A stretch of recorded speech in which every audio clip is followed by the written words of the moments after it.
Being afraid of the ocean is a very understandable fear. We have it in our genes. In the past, humans had to avoid certain dangerous situations, like big animals and deep bodies of water, in order to survive. Plus, we've only explored 5% of the oceans, so we never know what we can stumble upon there. In regular conditions, GoPro is just a camera. But if you find it lying at the bottom of a 400-foot pit in the middle of the Caribbean Sea, that will make your blood run cold. I know 400 feet may not seem like much, but a person who is deep diving for fun usually can swim from 59 to 98 feet deep only, unless they're a professional diver. But say you made it to that pit and retrieved that GoPro. That would have still been fatal to you. In this specific hole where the camera was found, there would be a layer of hydrogen sulfide, a very dangerous and foul-smelling gas, at the mark of 300 feet. The gadget was 100 feet lower, alongside its owners, two long-lost explorers. To this day, very few people manage to dive this deep and go back unscraped. In fact, the deceased explorers were found only with the help of submarines. Now, you might be curious about the content of the GoPro. In stories like this, we expect proof of foul play or sinister footage. But the only thing found there were the images of happy times the explorers had during their trip. A sad ending to a vacay.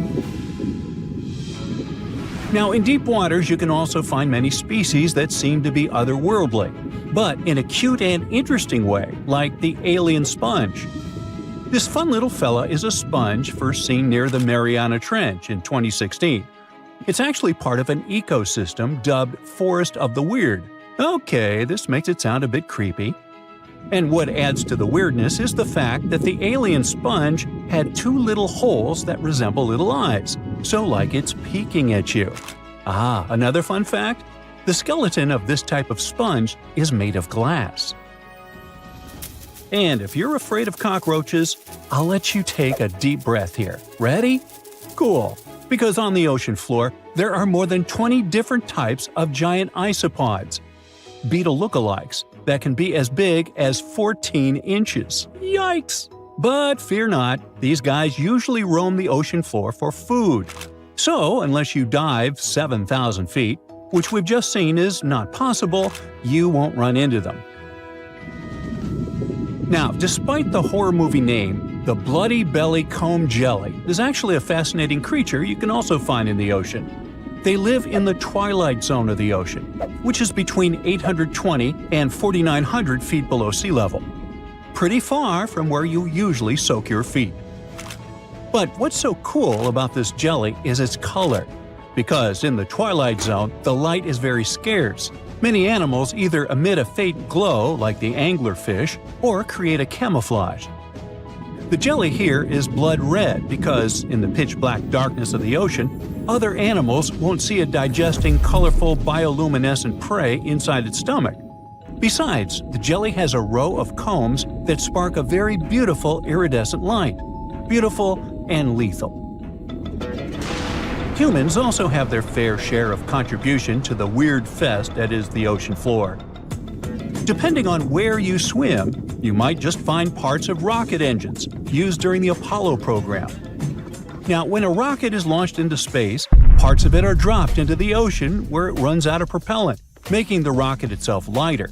And a part of the Apollo 11 rocket engine, yes, that one that first took humans to land on the moon, was actually recovered from the ocean after more than 4 decades, and you can see it at the Museum of Flight in Seattle. Not a space fan? Well, there's something for the Oregon Trail lovers too. There are 2 locomotives living their best lives, or worst, depending on your point of view, just off the coast of New Jersey.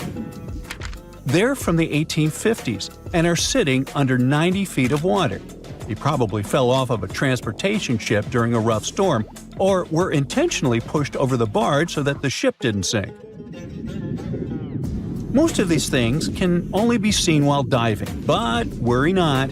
Even if you have a lingering fear of the deep ocean, you can still find weird things by simply walking on the beach. Look at these bizarre Garfield landline phones washed away in Brittany, France. The French have been having bizarre encounters with the sarcastic orange cat since the 80s, and it took about 30 years for French farmer René Morvan to come forward with a simple explanation.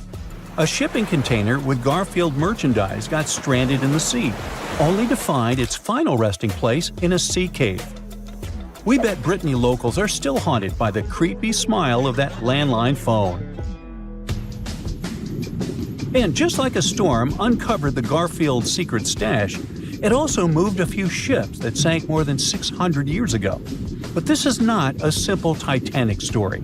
It actually sounds more like Pirates of the Caribbean, because when the storm moved those old ships, authorities from Caesarea found 2,000 gold coins, some silver and bronze coins, gemstones, and rings.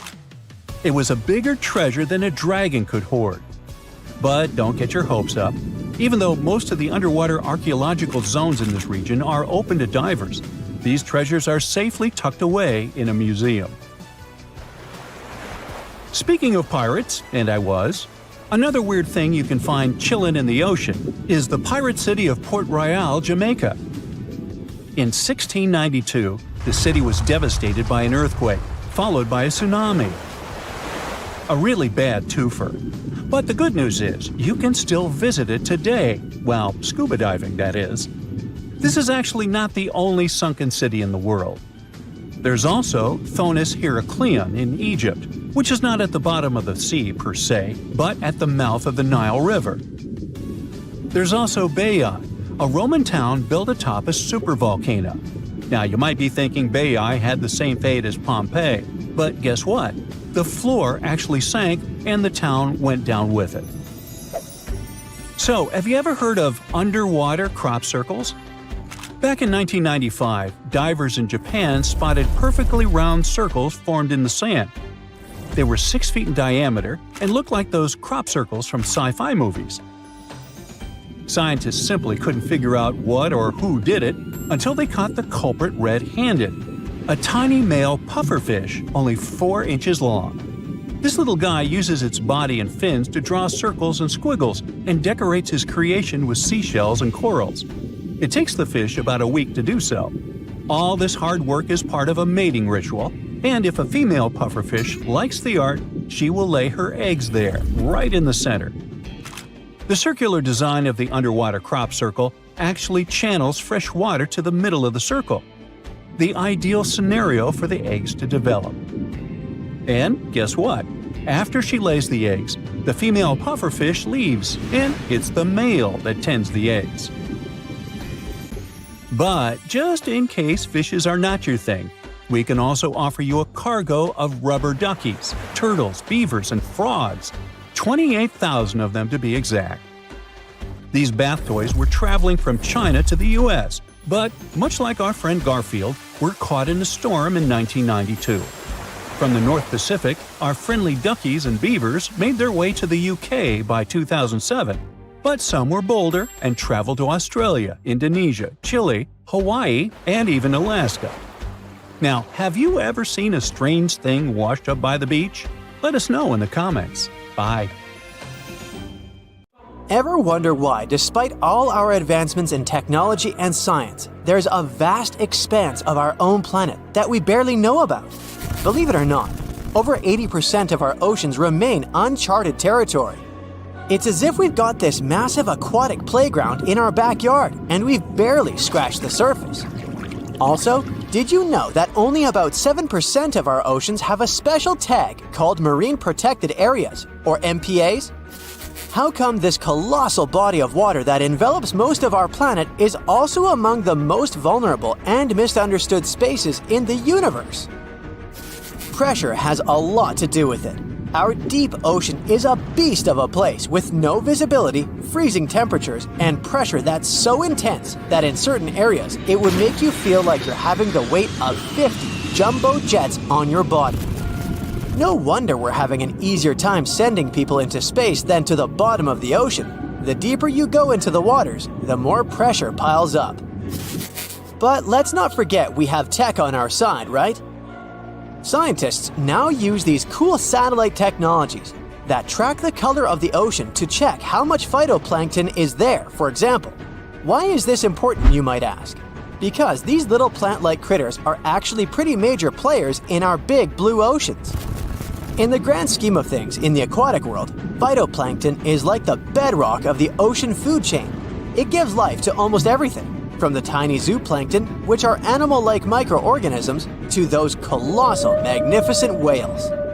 When these technologies first came around, satellites could get clear images of the ocean faster than a ship could take the same number of measurements in 10 years. But it's not all about looking at the ocean from space. Sometimes you gotta dive in there and see it for yourself. Thankfully, we've come a long way in ocean exploration tech too. We've got things like floats and drifters that ride the ocean currents while collecting data, and a whole fleet of underwater vehicles, some of which are manned, some remote-controlled, and some even autonomous. Remember James Cameron, the guy who made the movie Titanic? He's super into exploring the ocean, and in 2012, he set a record by going down to the Mariana Trench in a vertical torpedo sub. He thinks there's nothing like being in the ocean and experiencing it firsthand. Other companies use a mix of technologies for their ocean explorations. It led them to discover amazing stuff like a deep-sea coral reef near Morocco, the only one still growing in the Mediterranean Sea. They've also discovered new species and documented ones previously thought to live only in the Atlantic. These efforts have convinced local authorities to declare some places as marine parks. As with most scientific areas, the road isn't without its bumps. These expeditions can cost quite a lot, and the lack of detailed maps and data only adds to the challenge. We can't always rely on bathymetric information, meaning the study of the ocean floor, because it's often not available. And that's the tricky part. We need to explore more to know more, but getting the funds for these kinds of projects can be tough when there are so many unknown variables. One particular company's explorations have helped protect nearly 4 million square miles of ocean so far. The data they collect during their expeditions is invaluable. It's used to identify new species, locate vulnerable habitats, and even show where threatened species are being overlooked. Their work helps dismiss excuses from local authorities who claim they lack the necessary information to establish more MPAs. The same company supports a goal known as 30 by 30, aiming to protect 30% of our oceans by 2030. It's a big target, and there's a long road ahead, but ongoing ocean exploration can provide the proof needed to keep more of our oceans safe. We also need to set aside areas for protection and research, even when we don't have all the facts just yet. On that note, some cool scientists have recently stumbled upon a gigantic and mysterious world beneath the Pacific Northwest coast's ocean floor. The best part is, this massive realm of life is pretty much cut off from the rest of the world above, making it like a secret underground club that only the best microbiologists have access to. Picture an active city, except the city is microscopic cracks in the basalt rocks of our oceanic crust, and its residents are microbes. These tiny creatures aren't like you and me. They don't rely on sunlight or the organic products of land and water ecosystems for sustenance. Instead, they thrive on chemical reactions with rocks and seawater. Scientists call this type of life chemosynthetic, which sounds complicated, but it basically means life sustained by chemical reactions. While this sort of life has been found deep in mines and around seafloor hydrothermal vents, the scale at which these creatures are found under the oceanic crust is unprecedented. It might even be the most extensive ecosystem on Earth. A geomicrobiologist from Denmark was part of the team that made this discovery. He claimed that over 50% of our planet's surface is oceanic crust, which is an average of 4 miles thick. Imagine the size of this chemosynthetic party happening down there. This discovery didn't happen overnight. Since the 90s, scientists have found weird tiny holes in the basalt rocks that make up much of Earth's outer crust. They seem like they might have been made by bacteria, but hey, there was supposed to be no life there. I mean, imagine trying to survive in a place that's hot, deep, dark, dense, and mostly devoid of the organic compounds we need for life. Yet, here they are. In the following years, more pieces of the puzzle fell into place. Scientists found that the oceanic crusts had different conditions at the centers and edges. At the centers, rocks are jam-packed with energy-rich compounds that support these tiny life forms. But by the time they reach the edges, these chemicals are all gone. Fast forward to now, and it's time to put the puzzle together. A microbial ecologist from the University of North Carolina worked on this research and says we now have solid evidence of microbial life in the cracks and crevices of deep ocean basalt. The next question scientists asked was, how far does this life extend? Researchers collected samples of crust from a plate roughly 120 miles off of Washington's coast, drilling deep beneath the ocean's surface. What they found down there was remarkable. The life down there runs on a unique fuel, hydrogen.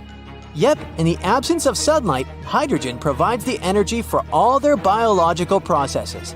These microbes use hydrogen to transform carbon dioxide into organic matter.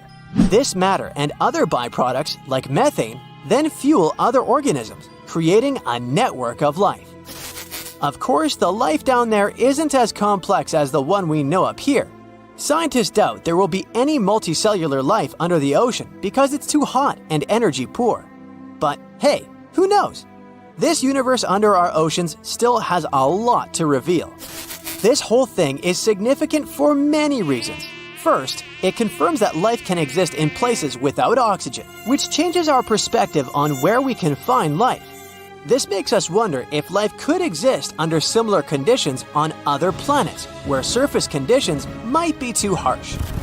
The implications on Earth are also profound. If a large portion of life exists in the oceanic crust, then our understanding of life on our own planet could be completely changed.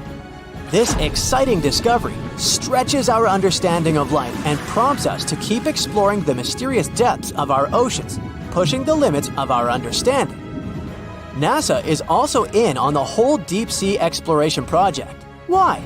Shouldn't they be preoccupied with outer space? Because they're hoping to find hints about what the oceans on other planets might look like. NASA specialists are really hopeful that by unearthing underwater secrets, we can solve some of the big questions about space. Plus, they're testing some nifty equipment for future journeys across our solar system. Most of the ocean is still shrouded in mystery, whether we're talking about dark corners or creatures that are hiding in the depths. But sometimes, it gives us a peek into scary things it hides in its cold, dark depths. Like when you hear on the news that there are some deep sea creatures washed ashore after a powerful storm once again. Some just look weird, while others are real monsters that live at depths of more than 3,300 feet. The coldest and deepest parts of the ocean have created one specific phenomenon called gigantism. So, sea spiders, squids, worms, and many other animals, mostly invertebrates, or creatures without backbones, they're all way bigger and scarier than the versions we see in the more shallow areas. In the Pacific depths, you can see a sea sponge as large as a minivan. Or what about the colossal squid that lives in subantarctic waters and is nearly 14 times longer than the arrow squid, a type that mostly lives in New Zealand? Researchers found many of these underwater monsters in the abyssal zone of the ocean. Back in 2021, the researchers showed images of the giant phantom jelly. It was at a depth of 3,200 feet. Its tentacles were 33 feet long. Wow, I wouldn't like to face that one on the beach. It probably eats only small fish and plankton, but it can swim to depths of more than 21,900 feet. And down there, this giant jelly doesn't have enough food. How does it survive then? Scientists haven't figured it out yet. And there are even more questions related to the giant squid, the biggest one ever found. This monster is 43 feet long, with a weight of nearly a ton. Imagine if those tentacles would grab your car, or something like that. They would smash it like it was a toy. There's no light in the abyssal zone. Sun rays just can't penetrate that deep. So there's no algae or underwater plants there. local animals mostly eat snow. Marine snow is not like the regular one you build a snowman with. It consists of any small flakes or remains that fall from the surface of the ocean. Maybe even some leftovers that animals up there couldn't eat. So it's not much, but apparently it's enough for very large creatures that hide deep down there, like giant squids. Squids that generally live at such depths don't bother going after their prey. They just wait until the poor animal swims right up to their long tentacles and falls into a trap. It may not be the best method ever, because not many animals will even swim into these dark, cold parts, but it's the method that saves energy. A giant squid eats only 1 ounce of fish daily, which is approximately 45 calories. That's nearly 50 times fewer calories than an average person should eat per day. So when a squid gets 1 fish, it saves it for a couple of days. I hope giant squids won't get the idea to go to the surface and look for food when there's not enough of it in the abyssal zone. And I hope even more that giant Greenland sharks won't get that same idea. You can find them at depths of up to 7,200 feet. They're twice as slow as we usually walk. They swim at a speed of 1.12 feet per second. Their slowness is part of the energy-saving mechanism that creatures down there need to survive.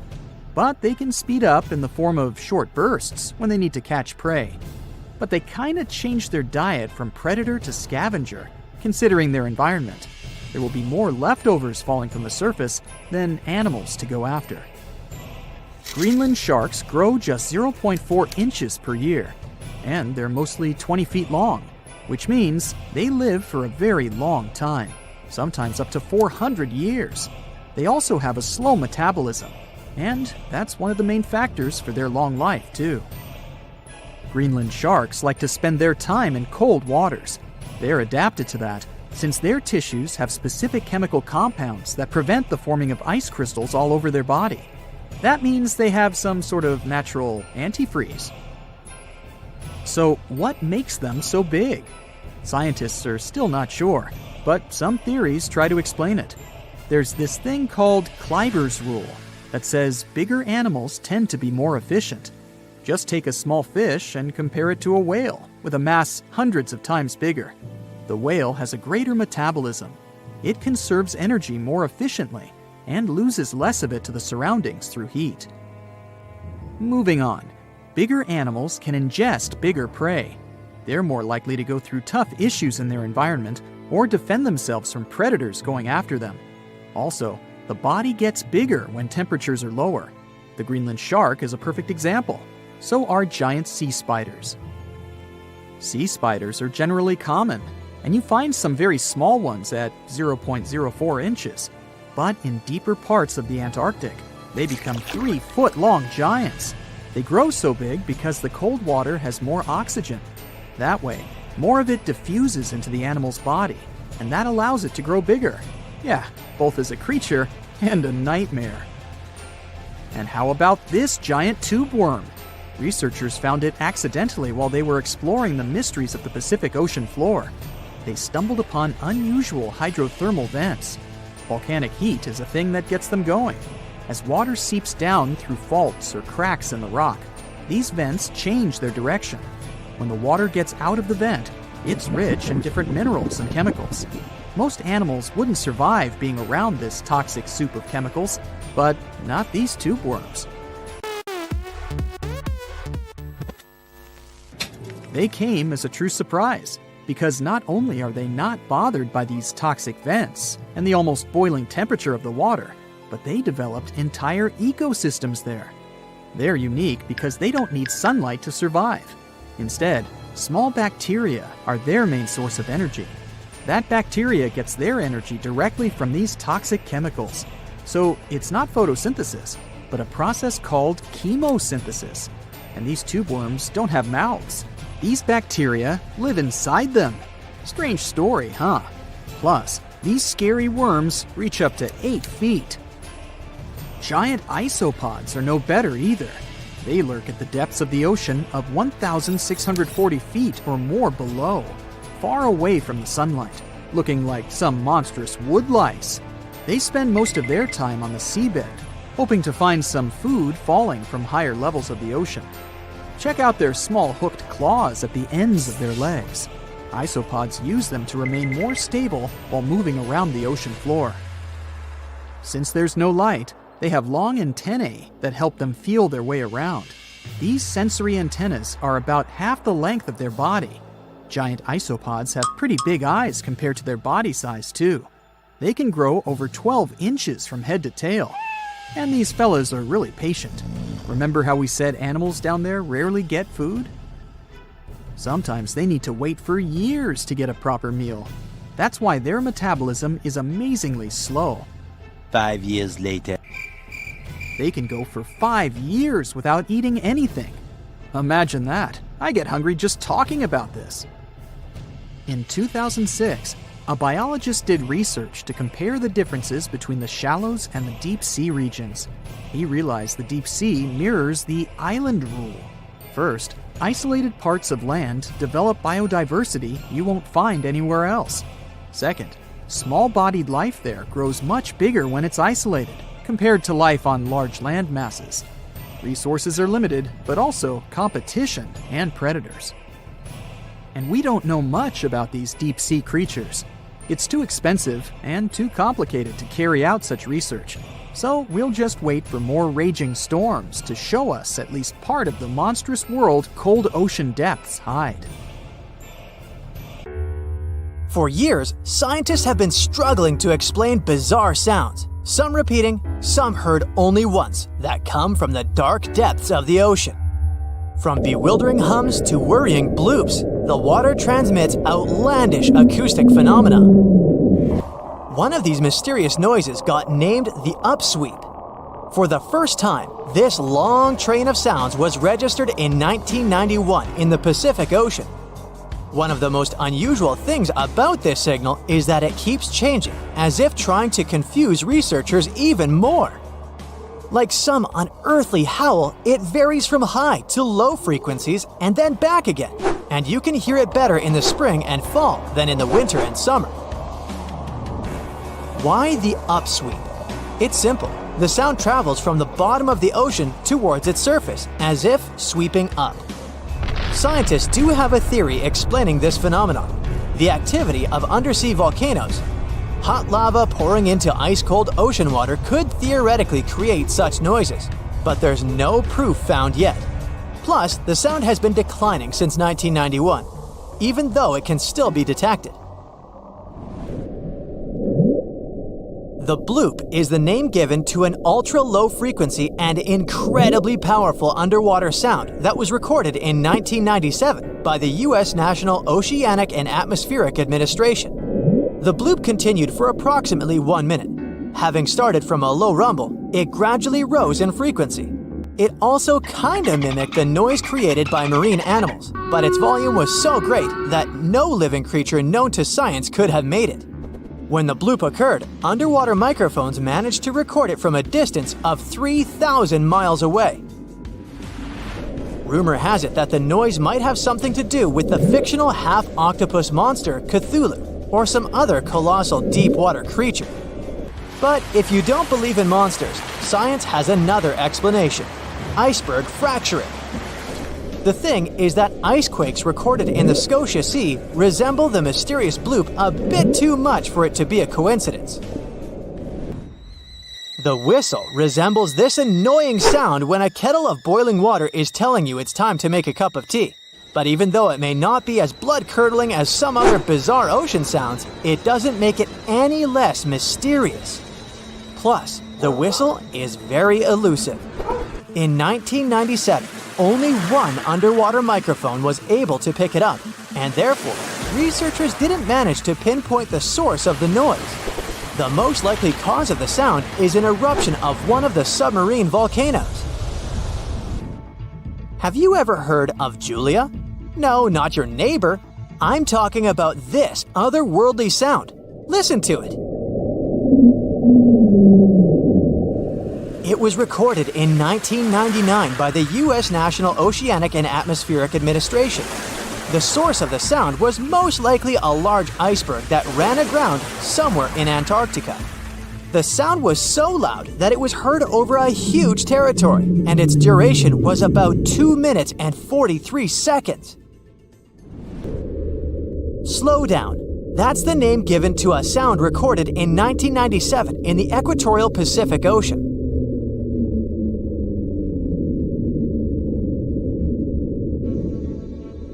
The sound was called this way because it slowly decreased in frequency over 7 minutes or so. It's been picked out a few more times since it was recorded for the first time. The source of the sound isn't very mysterious. Most likely, it was produced by a massive iceberg that became grounded in Antarctica, or it was caused by moving ice. By that, I mean the friction produced by a large ice sheet moving over land. The loneliest whale sound is often called the 52 Hz whale because the animal that creates it calls at a unique for these creatures frequency. When you listen to this sound, it sounds like a low bass note. At the same time, it's much higher than the normal frequency of the whale call, which rings between 10 and 40 Hz. Interestingly, scientists have been listening to the world's loneliest whale for decades, but haven't managed to figure out its precise location. Nobody knows whether the mammal is male or female, what species it is, or if the animal is still alive. After all, for the last time, its call was recorded in 2004. Earth-shaking booming sounds have been reverberating off some parts of North Carolina for more than 150 years. Called Seneca guns, they're most often heard near the coast. The sounds are so powerful that they often rattle window panes and sometimes vibrate entire buildings. They can last from 1 to almost 10 seconds. Even though scientists haven't cracked this mystery yet, there are some theories. They range from earthquakes to severe distant storms and quarry blasts. But even though the ground trembles every time the phenomenon occurs, no seismic activity coincides with these events. So far, scientists have come to the conclusion that the mysterious sounds happen in the atmosphere, not on or under the surface of our planet. If this theory is true, bolides might be the answer. These extremely bright meteors often explode once they enter Earth's atmosphere. Or Seneca guns might be born in the ocean. Sometimes, when enormous waves collide far away from the shore, you can hear it, even if you're nowhere near the coast.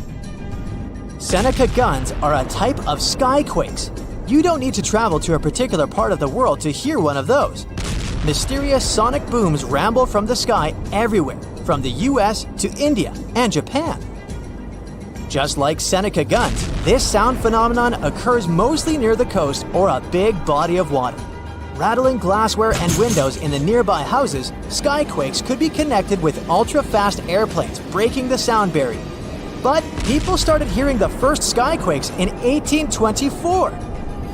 The theories trying to explain this phenomenon include sand dunes shifting, meteors entering the atmosphere, distant volcanoes erupting, Earth's crust cracking during earthquakes, and even gas bursting out of underground vents in the sea or lake bottom.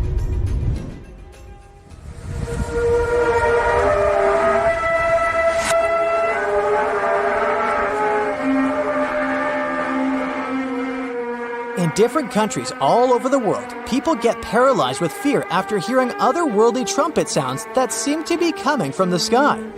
The inhabitants of the US, Canada, Australia, Germany, and the Philippines have already heard this hair-raising noise since it was first recorded in 2008. These sounds are sometimes called the sound of apocalypse. And although until recently, nobody could understand the origin of the sounds, NASA claims that there is nothing to be afraid of. The noise can be coming from our own planet. Usually, it's quiet and thus inaudible to the human ear. But when it gets louder, the outcome is the very trumpet sounds that scare people all over the world. Bristol hum started in the 1970s when hundreds of Bristol inhabitants began to talk about a bizarre noise audible only at night. The noise was a low-level hum, and nobody could identify or trace the source of the sound. But the strangest thing about the noise was that one day, it stopped as abruptly as it started. But not before people in other towns across Britain reported hearing similar sounds.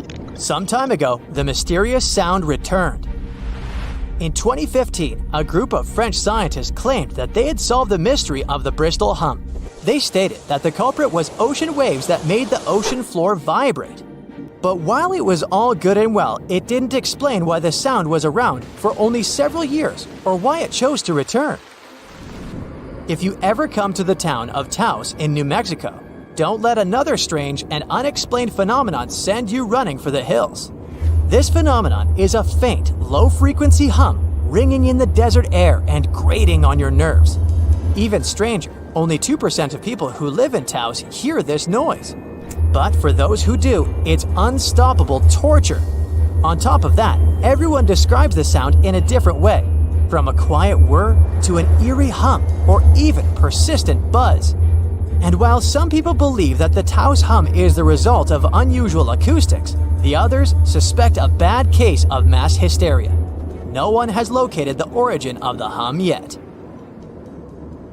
Now, get this. Octopuses are visitors from outer space. Here's how this would have happened. Ice kept eggs of octopuses stuck in spatial bodies crashed into Earth.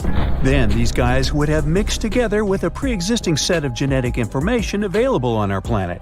And presto, octopuses were born. Well, it may be a long stretch to justify that the highly intelligent octopuses are extraterrestrial beings. But the idea is based on a theory that has been around since ancient Greece, something known as panspermia. Now, panspermia is a hypothesis that says life exists all around the universe, not only in planets. So, things such as space dust, asteroids, and even spacecraft have their share of life glued to them. And when they travel across the galaxy, life is disseminated. This strand of thought has been polemic, since it goes against the idea that all life originated right here on our planet. But as much as this new octopus theory might be refreshing, it doesn't contribute too substantially to the search for life on other planets. It's just too hypothetical. Now, octopuses are in fact incredibly old. The oldest known fossil belongs to an animal that lived almost 300 million years ago. FYI, this is before our dinosaur buddies roamed the Earth. Wait, there's more! Octopus arms have a mind of their own. That's because 2/3 of their neurons lie in their arms, not in their heads. This means that their arms can problem solve how to open a shellfish, while their owner is worried about other stuff entirely. Talk about ninja-level multitasking. Oh, and like other animals, such as chimpanzees and dolphins, octopuses have proven to be good at maneuvering tools, like picking up old shells and using them as a temporary home. Now, of course, the most intelligent animals on our planet are humans, according to humans. But we don't seem to give pigs enough credit. Pigs are so smart they can play video games. No, not Minecraft. But in a recent academic study, scientists had 4 pigs play a joystick game. They had to manipulate the stick so that the moving ball would hit the wall and then they would get a treat. All 4 pigs did great in the test, which was surprising even to the scientists. Now, pigeons also aced an impressive test. They were trained to differentiate a Picasso painting from a Monet one, which they had no trouble learning. Then they were able to apply this knowledge, identifying works of art they had not previously seen, meaning they really understood the difference between each painter. Poor things are always seen as a nuisance. Now, if we placed kangaroos in an animal's most amazing ability contest, they'd win. It's mainly because they break the 4-legged rule. A special species of kangaroo, the red kangaroo, uses its tail to help propel it forward. Now, visually, it has 4 limbs, but in practice, it uses 5. They're biologically built to use their tail as a 5th limb, since it's packed with articulated vertebrae and thick muscles. Of course, it had to be an Australian animal. Okay, jokes aside, Australia is home to a variety of unique animals, like the most venomous snake in the world. This not-so-cute reptile is known as the inland taipan, and its venom is enough to take down 100 humans. And still, on the topic of dangerous animals, the island is also home to one of the world's most venomous spiders, the funnel web spider, which can be found not too far away from downtown Sydney. Yikes! The Little Mermaid may have shown us that life is good under the sea. But she didn't mention anything about the bizarre ways of the anglerfish. Anglerfish are those special types of fish that have a huge whip nose connected to the front part of their bodies. They look like they're forever holding a lantern in front of them, except that the little lantern they carry is a type of bioluminescence, and is far from romantic, as anglerfish use it to lure smaller fish in as their meals. It was back in 1999 that scientists discovered that these little guys spend most of their lives upside down. They had never seen anything like that. Hovering above the Pacific Ocean floor at a depth of around 16,400 feet, where light almost doesn't even reach, there they were.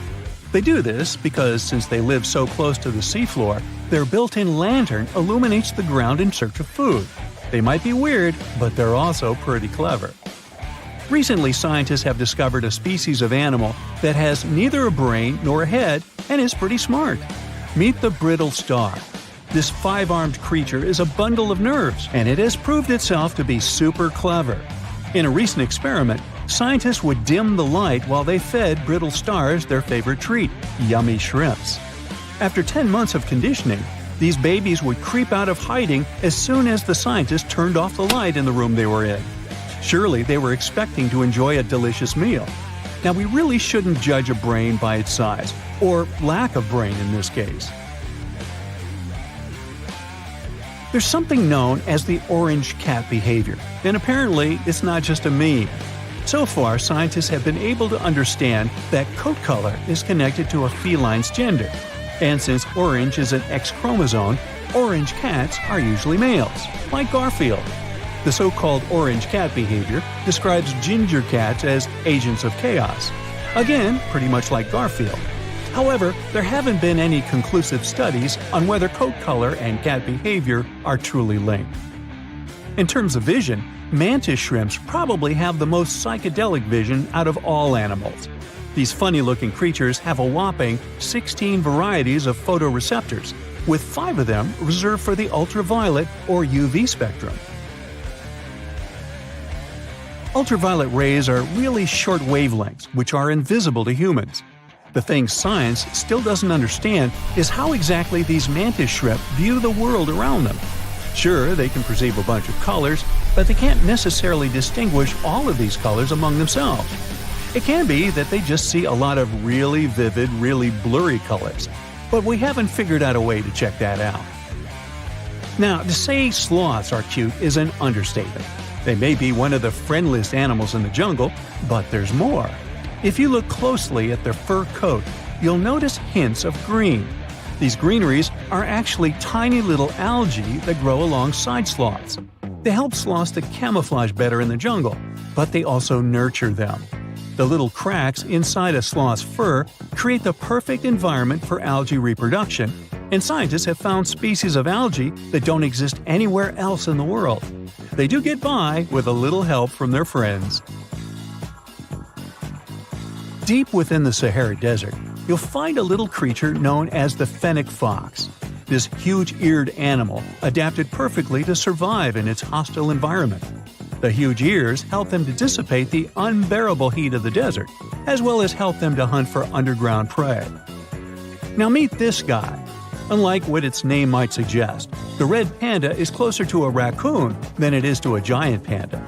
You'll find a lot of these cat-sized creatures in the Himalayan region, hopping from tree to tree and bundled together trying to keep warm in the harsh weather. They're gentle and friendly like their big panda cousins, and occasionally enjoy eating some bamboo sticks. And then there are bees.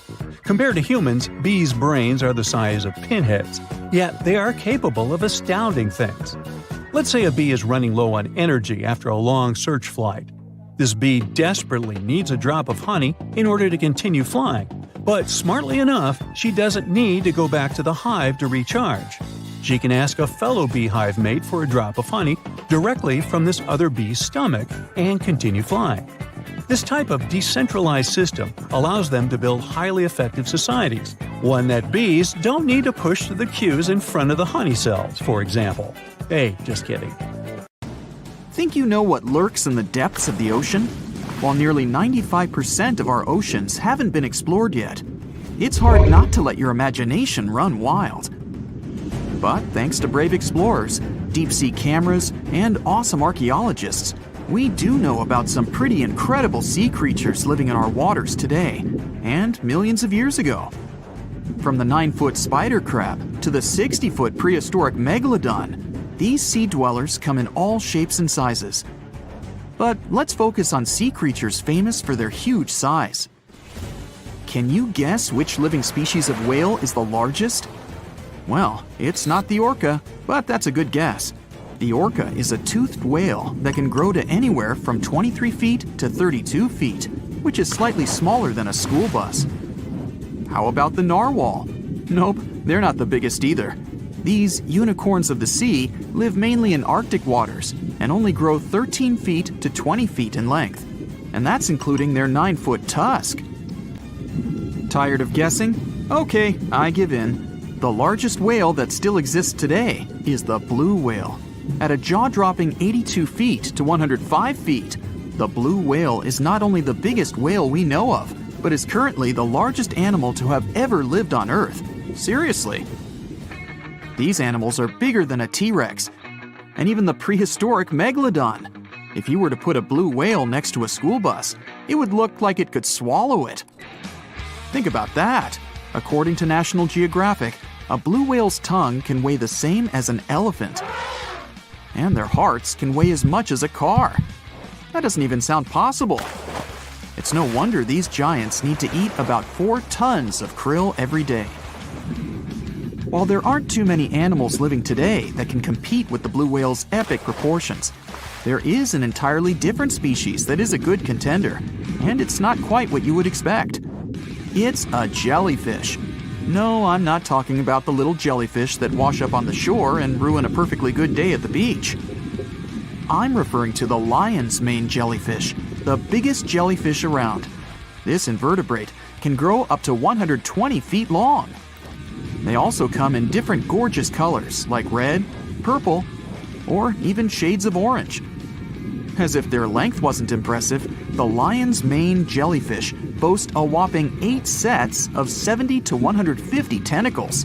That means they can have up to 1,200 in total. And here's the giant oceanic manta ray, the largest type of ray in the world. Their wingspan can be longer than a bus. These guys can reach 30 feet in length. They also have the biggest brain compared to body size among all fish. Unlike their stingray cousins, mantas don't have venomous tails. And while the lion's mane jellyfish and the blue whale are yet to be beaten for the longest sea creature, there is one marine creature that can grow even larger in length. The Portuguese Physalia physalis, tentacles and all, can reach a length of 165 feet long, and that's according to mentalfloss.com. While this thing may look a lot like a jellyfish, it's actually known as a siphonophore, and there are hundreds and sometimes thousands of them that are genetically identical. Their long tentacles help the organism catch prey, and its sting is fatal to most animals, even humans in some cases. What's even creepier is that if one of the tentacles comes off the organism for whatever reason, it can float around the water for days before decomposing. Even if it's detached, this tentacle can still sting you. But don't go running out of the ocean just yet. Your chances of being hurt by a Portuguese Physalia physalis sting are pretty slim. However, if you do get stung, the side effects aren't pretty, with welts, stomach cramps, an elevated heart rate, and an upset stomach. While you don't want to go anywhere near these long creatures, they sure are pretty to look at. Check out all those colors. The Shastasaurus is the biggest marine reptile that has ever existed. These predators lived during the late Triassic period, about 210 million years ago. These amazing giants could reach lengths of up to 69 feet and weighed more than 75 tons. This made the Shastasaurus as heavy as a blue whale. And if you could stand this creature up vertically, it'd be as tall as a 7-story building. Despite appearances, the Shastasaurus was actually pretty slim for its size. Its ribcage was only 6 feet across. You'd think that this big guy was chowing down on other dinosaurs, but that's not the case at all. This reptile survived on a diet that consisted of small fish and cephalopods, like octopuses and squids. The Albertonectes is a bright representative of the plesiosaur family, meaning that this marine reptile had a small head on an incredibly long neck and large flipper-like limbs that helped it move through the water. These creatures occupied the seas around North America 76 to 70 million years ago. The length of this sea monster could reach 38 feet, with its neck taking up 23 feet of that length. Its neck was a true record breaker. It had a whopping 76 bones in it. No other animal known to humankind has had so many vertebrae in its neck. Scientists aren't sure why they needed such a lengthy neck. They might have used it to collect shellfish off the seabed, or perhaps it helped them capture their main prey, fish and squids. This aquatic reptile also had gastroliths in its stomachs. Some of them were as big as 5.5 inches in diameter. The Tylosaurus belonged to the mosasaur family. It dominated the shallow seas of North America about 85 to 80 million years ago. This was an enormous predator, with the biggest representatives reaching 45 feet in length. It had a narrow hydrodynamic body with a blunt, powerful head that the animal used to ram and stun its prey. Its body was equipped with agile flippers and a long tail decorated with a maneuverable fin. The Tylosaurus was a carnivore, and its diet included not only fish, turtles, and small sharks, but also other mosasaurs, plesiosaurs, and flightless birds. Meet Ophthalmosaurus. This prehistoric reptile thrived during the late Jurassic period and lived in oceans all over the world. Ophthalmosaurus weighed somewhere around 6,000 pounds and grew to approximately 16 feet long, according to newdinosaurs.com. That's about the same length as the beluga whale that exists today. It's too bad these guys went extinct before we had a chance to see them ourselves, as their cartoonish wide eyes and dolphin-like features are pretty darn cute. Of course, the Ophthalmosaurus evolved over time to become ophthalmologists, or eye doctors that we know today. No, that's just a lie. Just testing you. The Mosasaurus is a truly gigantic predator that dominated the seas all over the world about 66 million years ago. According to fossil evidence, some specimens could be more than 50 feet in length. This fact makes the Mosasaurus the biggest marine carnivore of its time. One of the most terrifying things about this creature was its crocodile-like head, decorated with literally hundreds of razor-sharp teeth, neatly organized in 2 rows on both jaws. The thing is that it was pretty challenging for the Mosasaurus to grab its prey in the water. That's why it had all these teeth, plus something special: pterygoid teeth anchored to the bones on the roof of its mouth. This made hunting and holding onto its prey much easier. The Styxosaurus belonged to the plesiosaur family and lived during the late Cretaceous period, around 85 to 70 million years ago. Upon first glance at this dinosaur, you might mistake it for a sea snake, and it'd be an honest mistake. There is a place deep in the ocean where pressure is 1,000 times stronger than that we're used to at the surface. This force is enough to turn an unprotected human into dust instantly. Well, maybe more like mud. Anyway, that's why explorers need some serious preparation and equipment to survive in such extreme conditions down in the Mariana Trench. It is as wide as 20 national malls in Washington, D.C., and about 1/5 as long as the diameter of Earth. People who went all the way down describe it as a chilly, quiet, and very peaceful place. They saw a bright blanket of red and yellow rocky outcrops, and there was a whole variety of unique, small, translucent animals. The popular myth is that more people have gone to the moon than to this deepest place on Earth is not true, though. In total, 24 humans flew to the moon, and at least 27 brave souls dove down to the Mariana Trench. Most of them were explorers and not proper scientists. They just go there for the thrills and also to collect video evidence of different wildlife, geological formations, and human-made objects. Humans started traveling around space and into the ocean depths at around the same time. The first moon landing was in 1969, and the first person to go down the Challenger Deep, the deepest part of the Mariana Trench, did so in 1960. This unusual location got its name after the British ship HMS Challenger, which first located this massive drop in the ocean floor at the end of the 19th century. It would take 8 more decades before the first human went down to it. Explorers didn't manage to do it in a conventional submarine. They used a type of submersible called a bathyscaphe. The Swiss oceanographer Auguste Piccard designed his own in 1953. 7 years later, the submersible managed to do the impossible. It had reached a depth of nearly 36,000 feet. But what explorers saw was merely a fraction of the trench's full size. The fact that it is so huge of the Mariana Trench is just one of the reasons why it's mostly unexplored today. The absence of light is another major issue.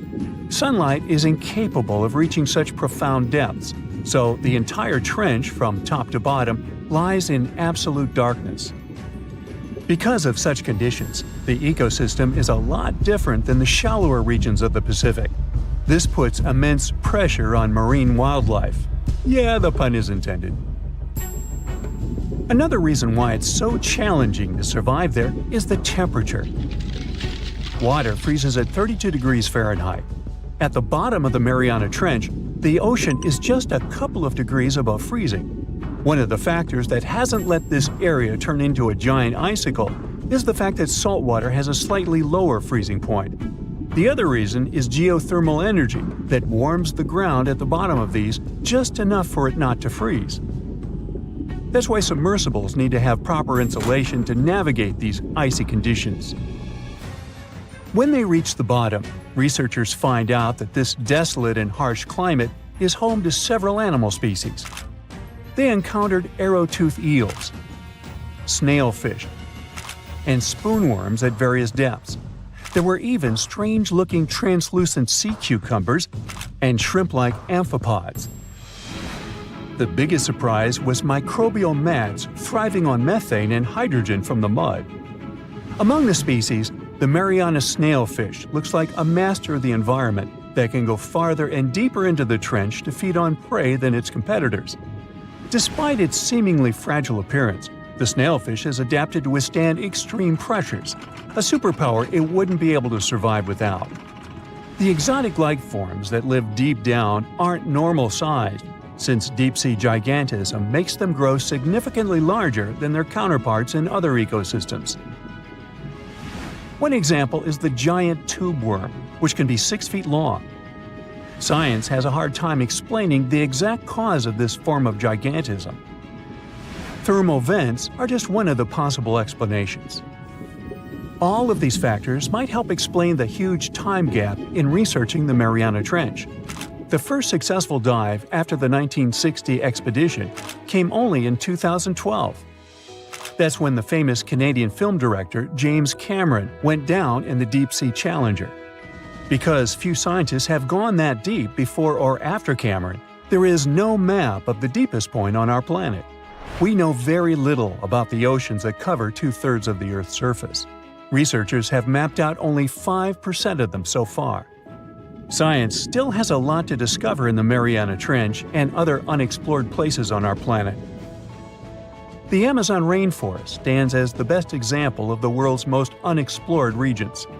The list of reasons why this part of South America is unknown starts with its wildlife. Jaguars, anacondas, piranhas, black caimans, and Brazilian wandering spiders are just some of the creatures that pose a risk for researchers.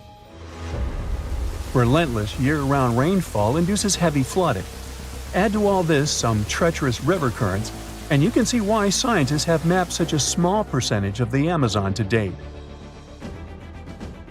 In just one region of Brazil, near Peru, there are at least 14 tribes that have never had contact with the outside world.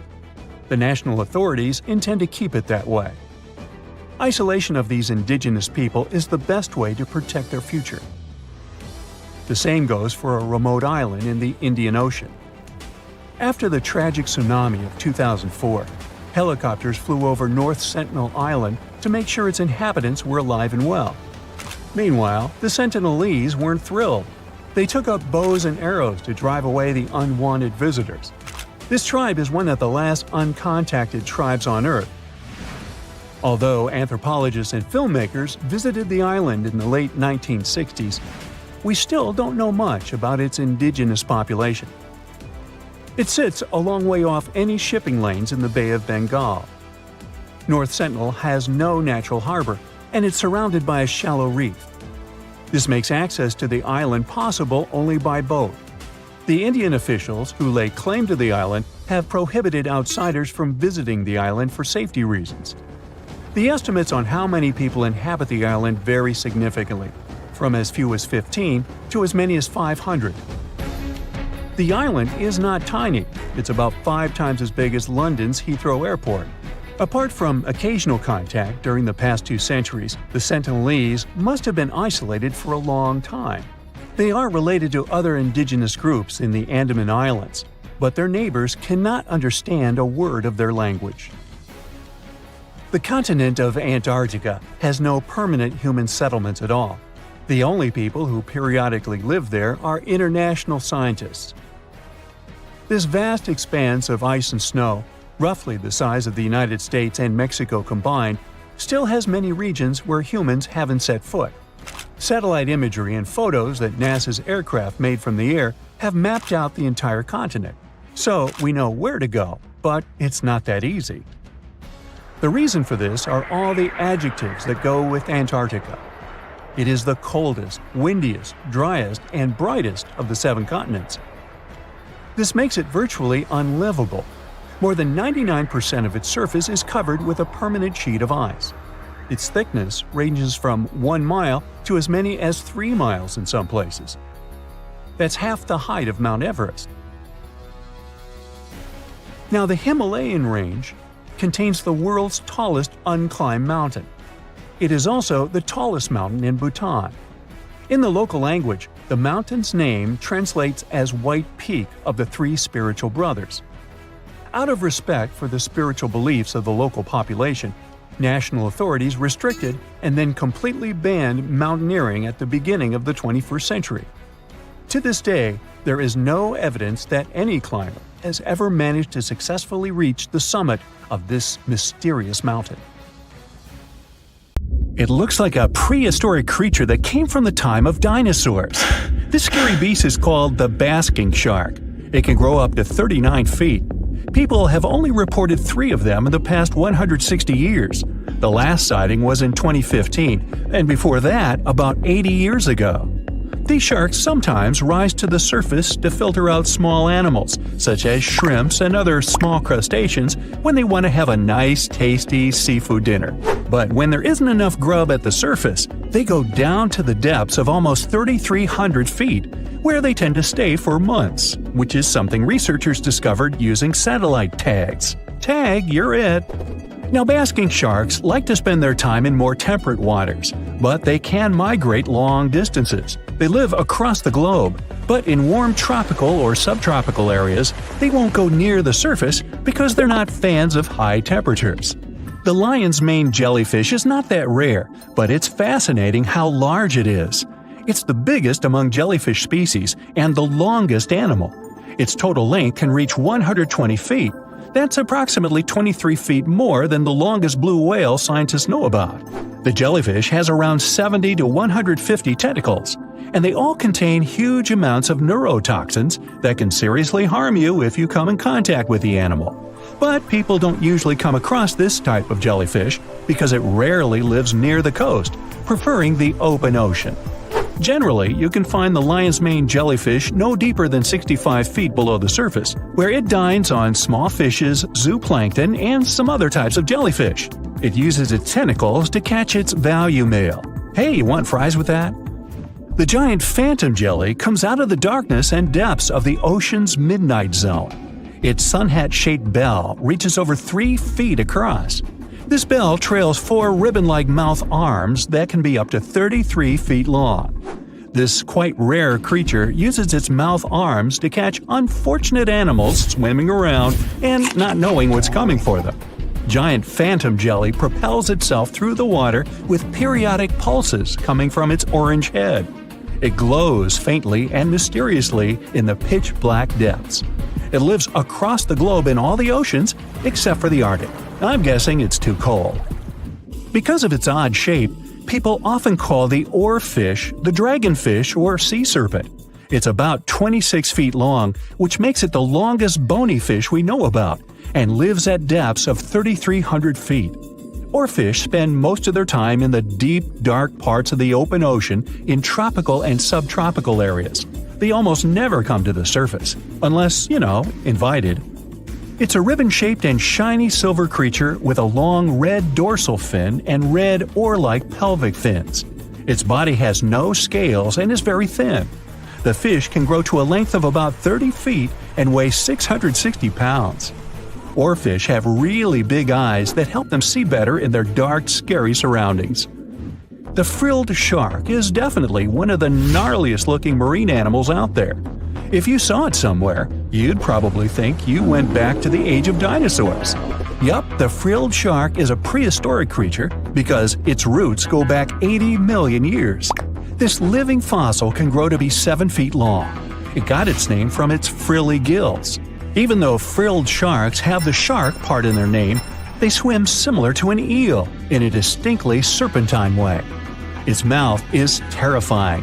Similar to the maw of the great white shark, it has 300 trident-shaped teeth lined in 25 rows. Hey, come a little closer, huh? Researchers discovered this creature in the 19th century, but people rarely see it, and no wonder. It usually lives at depths of between 390 and 4,200 feet. Most of the time, the frilled shark feeds on squid, swallowing them whole. Its long jaws allowed the frilled shark to gape extra wide and swallow animals half as long as its entire body. Goblin sharks are very rare. Researchers have spotted fewer than 50 of them in more than 120 years. But maybe that's for the best, since we're talking about a pretty scary fella with a narrow snout and sharp teeth. It's also capable of thrusting its entire jaw outward when it wants to catch something. Sounds familiar. As it's lurking through the dark depths of the ocean, a goblin shark sees a small squid that looks quite yummy. The dangerous animal inches toward the squid. When the poor creature notices the predator, it tries to dart away, but it's too late. The shark has already thrust its jaw the whole 3 inches out of its mouth. This jaw is connected to the flaps of skin the shark can unfold. This helps a lot because the goblin shark is a sluggish animal, so it's pretty hard for it to chase its food. After finishing its lunch, the goblin shark puts its jaw back in its mouth and swims away as if nothing's happened. Goblin sharks mostly live at the bottom of the ocean. Like many other shark species, they prefer swimming alone. Here's a silver-colored creature with very rough skin. That's the ocean sunfish, with a total length of almost 11 feet. Its other name is mola. The ocean sunfish is the heaviest of all bony fish out there. People sometimes call it a swimming head because of its bizarre appearance. These creatures have such a weird shape because they're born with a back fin that never actually grows. It just folds into itself as the animal matures and creates a rounded rudder. The sunfish is a bit clumsy. It moves with the help of its mighty fins that allow the animal to swim on its side. This marine inhabitant is a solitary creature. It mostly feeds on zooplankton and jellyfish. The spotted wobbegong is one of the world's rarest sharks. It grows to be more than 10 feet long. It may not look as terrifying as some of its shark relatives, but it's pretty good at catching unsuspecting animals swimming past, mostly during the night. The animal has a spiracle, which is why it can breathe while staying still at the bottom of the ocean. It's motionless most of the time, which is why you can barely notice it. Its flat body and large pelvic and pectoral fins blend in with the underwater terrain. That's why they're so good at hiding. This ability helps when these sharks want to protect themselves too. Wobbegong means carpet shark. They usually live close to the ocean floor in coral reefs, on sandy bottoms, and under piers. People have even spotted the shark in the water that is barely deep enough to cover its flattened body. Now, blobfish lack teeth and bones, so they can't actively hunt. Since they don't have much muscle mass, they can barely move around. Hey, I had a roommate like that once. They get their energy from animals they scoop up from the seafloor. They also know how to conserve this energy. That's how it usually goes with deep-sea creatures. They don't have as much food as those animals that swim closer to the surface. Instead, they have special body mechanisms that allow them to save energy for the times when they don't have much to eat. Pressure at the depths where the blobfish lives is 120 times as high as that at the surface. That's why the bizarre creature looks like a weird gelatinous mass only when you bring it up to the surface. The pressure here is not strong enough to keep its body together. Hey, breaking up is hard to do. The white margin stargazer could compete with the blobfish for the title of the ugliest animal in the sea, don't you think? Now, this animal has eyes on the top of its head, together with an upward-facing mouth which the creature uses to hide itself in the sand. That's where it spends most of its time, with only its eyes protruding from the sand. It chills this way until some small animal passes by. It can lunge at its target incredibly quickly, literally within milliseconds. This creates a vacuum in the water that pulls in a crab, fish, or some other small, unfortunate animal. Another tactic involves venom. This fish has a venomous spine in its shoulder blade that helps with catching other animals and defending itself against enemies. Even though it's not related to the electric eel, the white margin stargazer can generate an electric shock as powerful as 50 volts. Ow!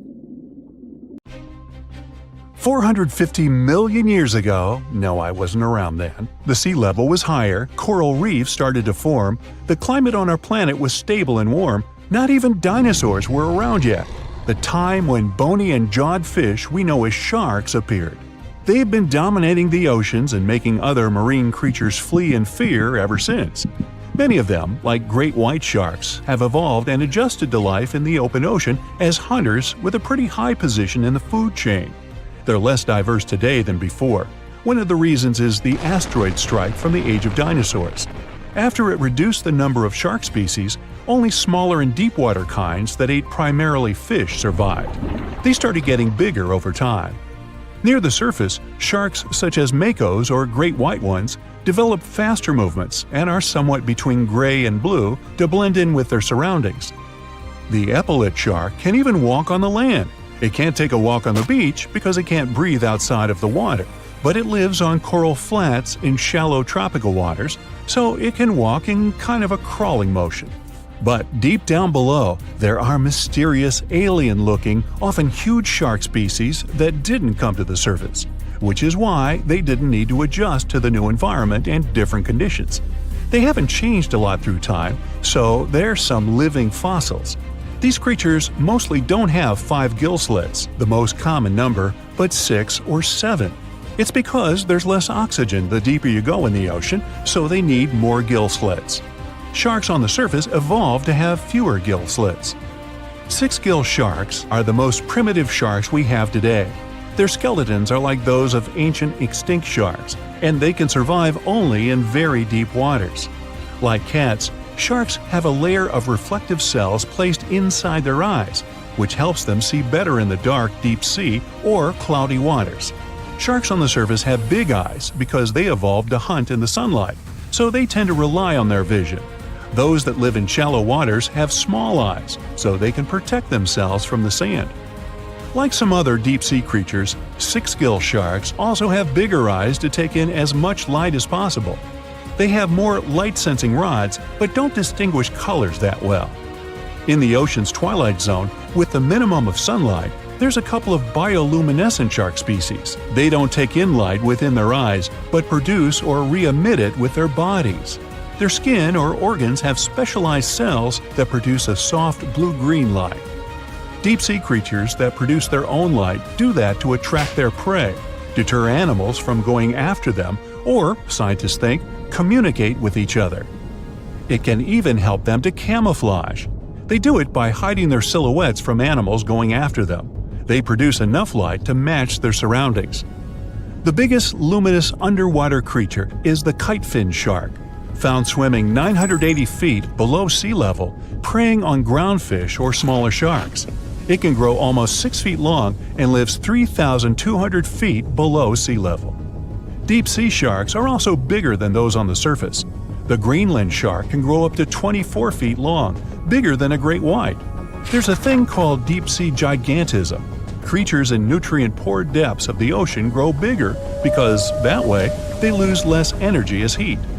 The Greenland shark lives its life in slow motion. It has a slow metabolism and can go very long periods without food. With their slow pace, they evolved to live up to 500 years at depths of 7,200 feet. Sharks in shallow waters catch their prey relying on agility and speed, but for them, it's easier because there's plenty of food on the surface. Deep-sea sharks, with less food and slower life rhythm, had to develop a different style. They're more opportunistic, definitely not picky, and don't care if their future meal is alive or not. Frilled shark, another living fossil from the darkest depths, hasn't evolved much through time, and they're one of the last of their kind, with all of their relatives already gone extinct. It grows up to 7 feet long, primarily hunts on squid, and catches other sharks and fish. It looks like a dinosaur, a snake-like face, a long, smooth, thin body that moves in a serpentine way. It can propel itself with the power of its tail and curl like snakes. They don't swim in a straight line like other sharks. Cookie cutter shark grows up to 20 inches. It got the name because of the way it feeds, biting off small pieces. It's a parasite creature, which means it feeds off bigger animals but leaves them alive. They have sharp teeth and sometimes even swallow those that fall off on purpose. Some researchers think it could be because they live in the depths that are nutrient poor. If they swallow the teeth, they could recycle calcium and other material from it. Prickly shark is a rare and unusual creature with many thorn-like denticles and 2 small dorsal fins. It lives mostly in the depths of the Pacific region up to 1,900 feet. Ghost sharks are not even real sharks, but fish closely related to them and rays. They have big pectoral and pelvic fins, 2 dorsal fins, pretty big eyes, and unlike their cousins, have a single external gill opening. Ghost sharks have slender tails and can grow up to 80 inches, silver to blackish color. They sometimes live in rivers and coastal waters, but also in the depths of the ocean of 8,200 feet or even deeper. They are pretty weak swimmers, so they tend to feed on invertebrates and small fish. Goblin sharks. Swimming through the deep sea, this creepy shark with a flabby body suddenly sees a small, innocent squid. It goes toward it, but the potential snack notices it and quickly starts moving to dart away. It seems like the plan could work at first, but then the shark suddenly thrusts the jaw of its mouth and catches the poor little squid in a second. After the meal is finished, the animal simply fits the jaw back into the mouth and goes away as if nothing happened. This is possible because it has a jaw connected to 3-inch-long flaps of skin, which is why it can unfold from the snout. It can grow up to 12 feet long with a weight of 460 pounds. Scientists think goblin sharks are mostly active in the morning and evening. The shark has a long, prominent snout and specific sensing organs on it. It uses them to sense electrical fields in the dark oceanic depths. Seven-gill shark is a big cow shark, brown to silver-gray on top, white underneath, black and white spots, with a thick body, a small dorsal fin, and a wide, blunt snout. It can grow up to 10 feet long, mostly lives in the depth of 1,870 feet, but you can also find it in deep channels and bays. It can be aggressive toward humans if provoked, so don't. Like most deep-sea creatures, it's an opportunistic hunter that's not quite picky but likes to go after dolphins, seals, porpoises, and other marine animals. Megamouth sharks mostly live in the depths of 15,000 feet and spend most of their time in the dark, like me. Scientists discovered it in 1976 because it went near the surface at night to feed on zooplankton. That's the only time these sharks go there. During the day, they return to their quiet, dark, and mysterious depths. They are filter feeders, which means they keep their mouths wide open while swimming, so they filter the planktons they like to eat. There are organs that produce light inside of their mouths, which attracts potential prey, such as pelagic crustaceans. These sharks live in the deep parts of the ocean, but you can rarely find them below almost 2 miles. Scientists think some other stronger bony fishes outcompeted them. Deep parts of oceans became oxygenated around 70 million years ago, and sharks have been around way longer. But bony fishes adjusted and adapted efficient ways to use oxygen, while sharks were slow with adaptations, so they lost. Also, oceanic depths are way colder, which is challenging for fish and the rest of cold-blooded animals because the speed of their metabolism widely depends upon the external temperature. The stonefish.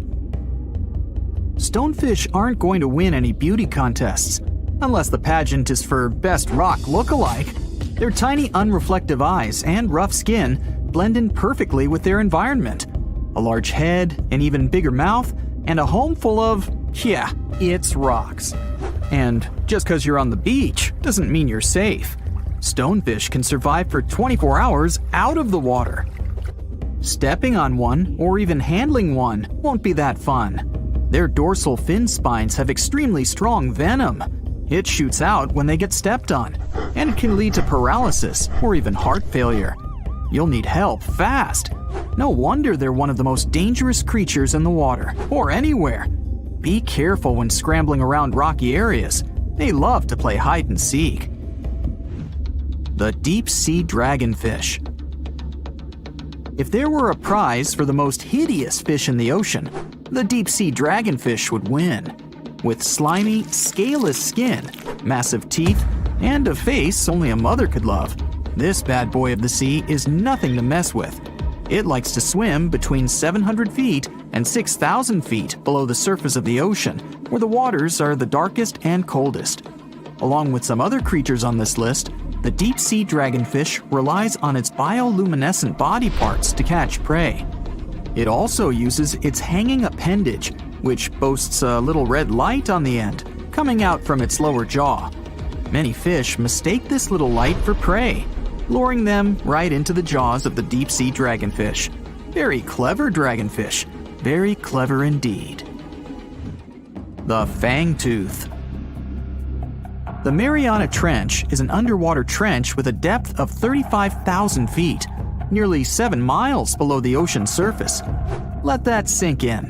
While scientists know the Mariana Trench exists, it's one of the least explored places on Earth. It's also the deepest area of Earth's oceans. And although many creatures down there probably haven't even been seen by humans yet, scientists have had the creepy pleasure of getting to know the fangtooth. The fangtooth fish shamelessly lives up to its name. Just look at that thing. The fangtooth is carnivorous and feeds on just about anything it can find that gets caught in its sharp-toothed mouth. These fish rely on their contact chemoreception to find prey. In other words, they can sense chemical residue that comes off of other living organisms in the deep sea.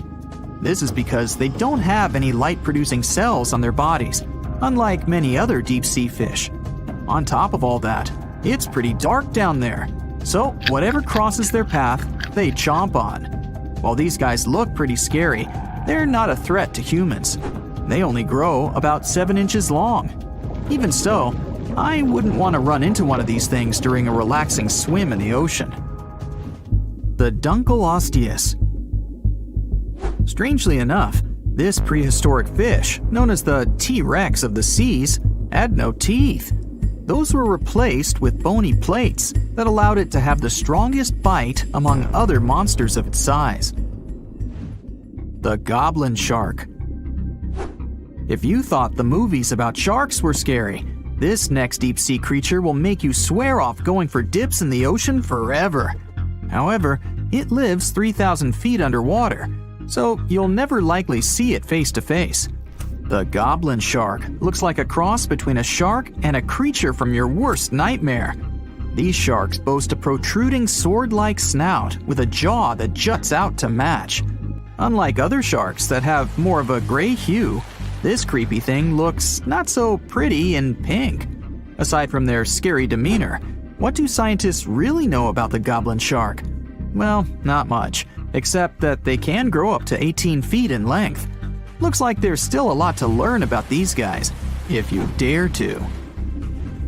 By the way, did you know that sharks don't sleep?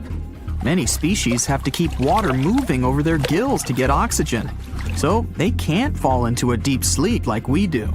That's why they stay half awake during rest. Typically, sharks don't even close their eyes. The cookie cutter shark. This shark is a living horror, with lower teeth being big and sharp, while the upper ones are much smaller. When its teeth fall off, the shark eats them to maintain calcium levels. Pretty smart solution for a shark.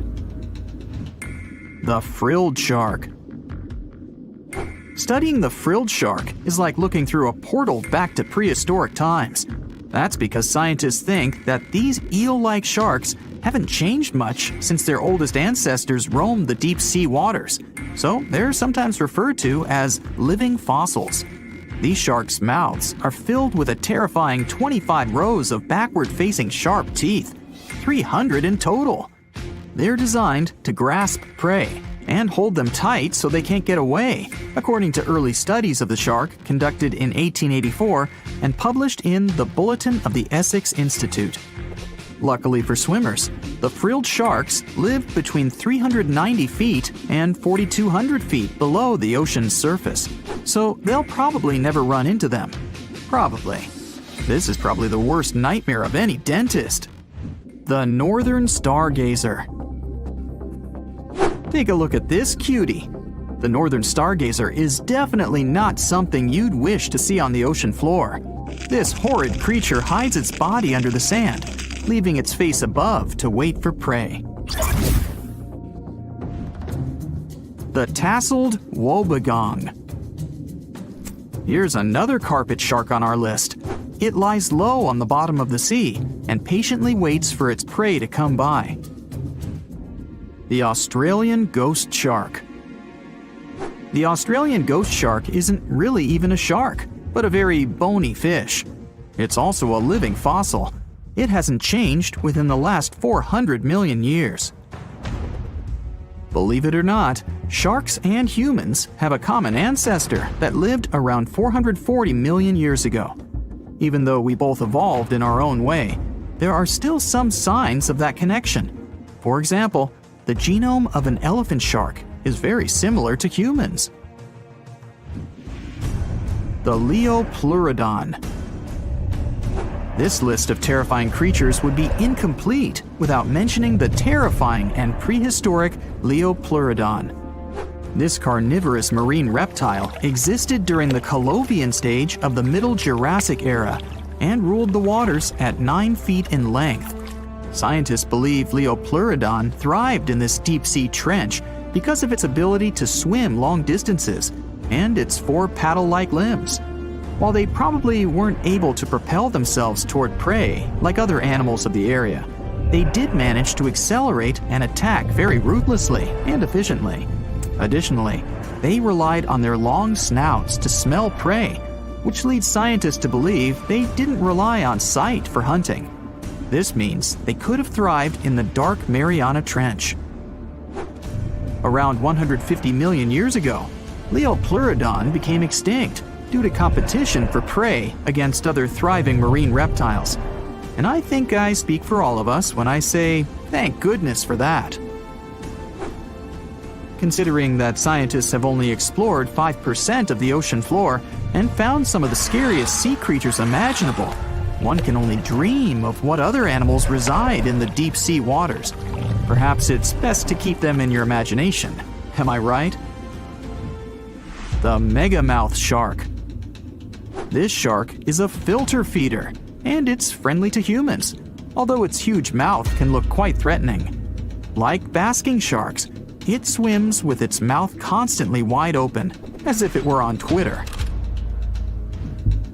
The gulper eel. This deep-sea eel has an easily distended belly that allows it to swallow prey twice its size in a single monstrous bite. They have very unusual jaw shapes and can reach about 2 to 3 feet in length. Do you see that large log near the ocean floor? Maybe it's part of an old ship. Treasure, gold, diamonds, I'm rich! Well, as you get closer, you notice something. It's swimming! It's not a shark or a dolphin, it's a saltwater crocodile. Now don't panic. If you bump into one of these reptiles in the sea, it's unlikely it'll think of you as food. Crocodiles have a special valve in their throat that stops them from drowning underwater, but that doesn't mean they can't bite. Usually, they're heading to a nearby island, and the quickest way there is to body surf. They can't really take the ferry, you know. Watching one from a distance should be okay. Just don't swim to shore right away. They love to ambush their lunch in shallow water. If there's one time I'd want to see a great white shark, it's when I'm diving with crocodiles. They'll gladly take a crocodile-sized nibble, given the right motivation. Well, hey there! We dive back in time and into the oceans over 500 million years ago, just, because we can. Whoa! Watch out! It's not megalodon or giant sea reptiles you need to look out for here. It's a bizarre, unearthly-looking creature called Anomalocaris. The name means unlike any other shrimp, and I think you'll agree, it looks like a nightmarish cross between a shrimp and a modern-day centipede. 2 tentacles protruding from its face, each lined with razor-sharp teeth. Oh yeah, and this thing was about the size of your leg. With a wave-like movement of the flaps on each side of its body, it was graceful for a terrifying creature. It was also more advanced than any other life on this planet at the time. Especially those huge eyes. You have only one lens in each of yours. This giant shrimp had 16,000. That's 4 times more than a common housefly. And you know how good their vision is. Good enough to dodge that swatter every time. All this allowed Annie to become one of the first animals on this planet to feed on others. Yep, here it is. Earth's first hunter.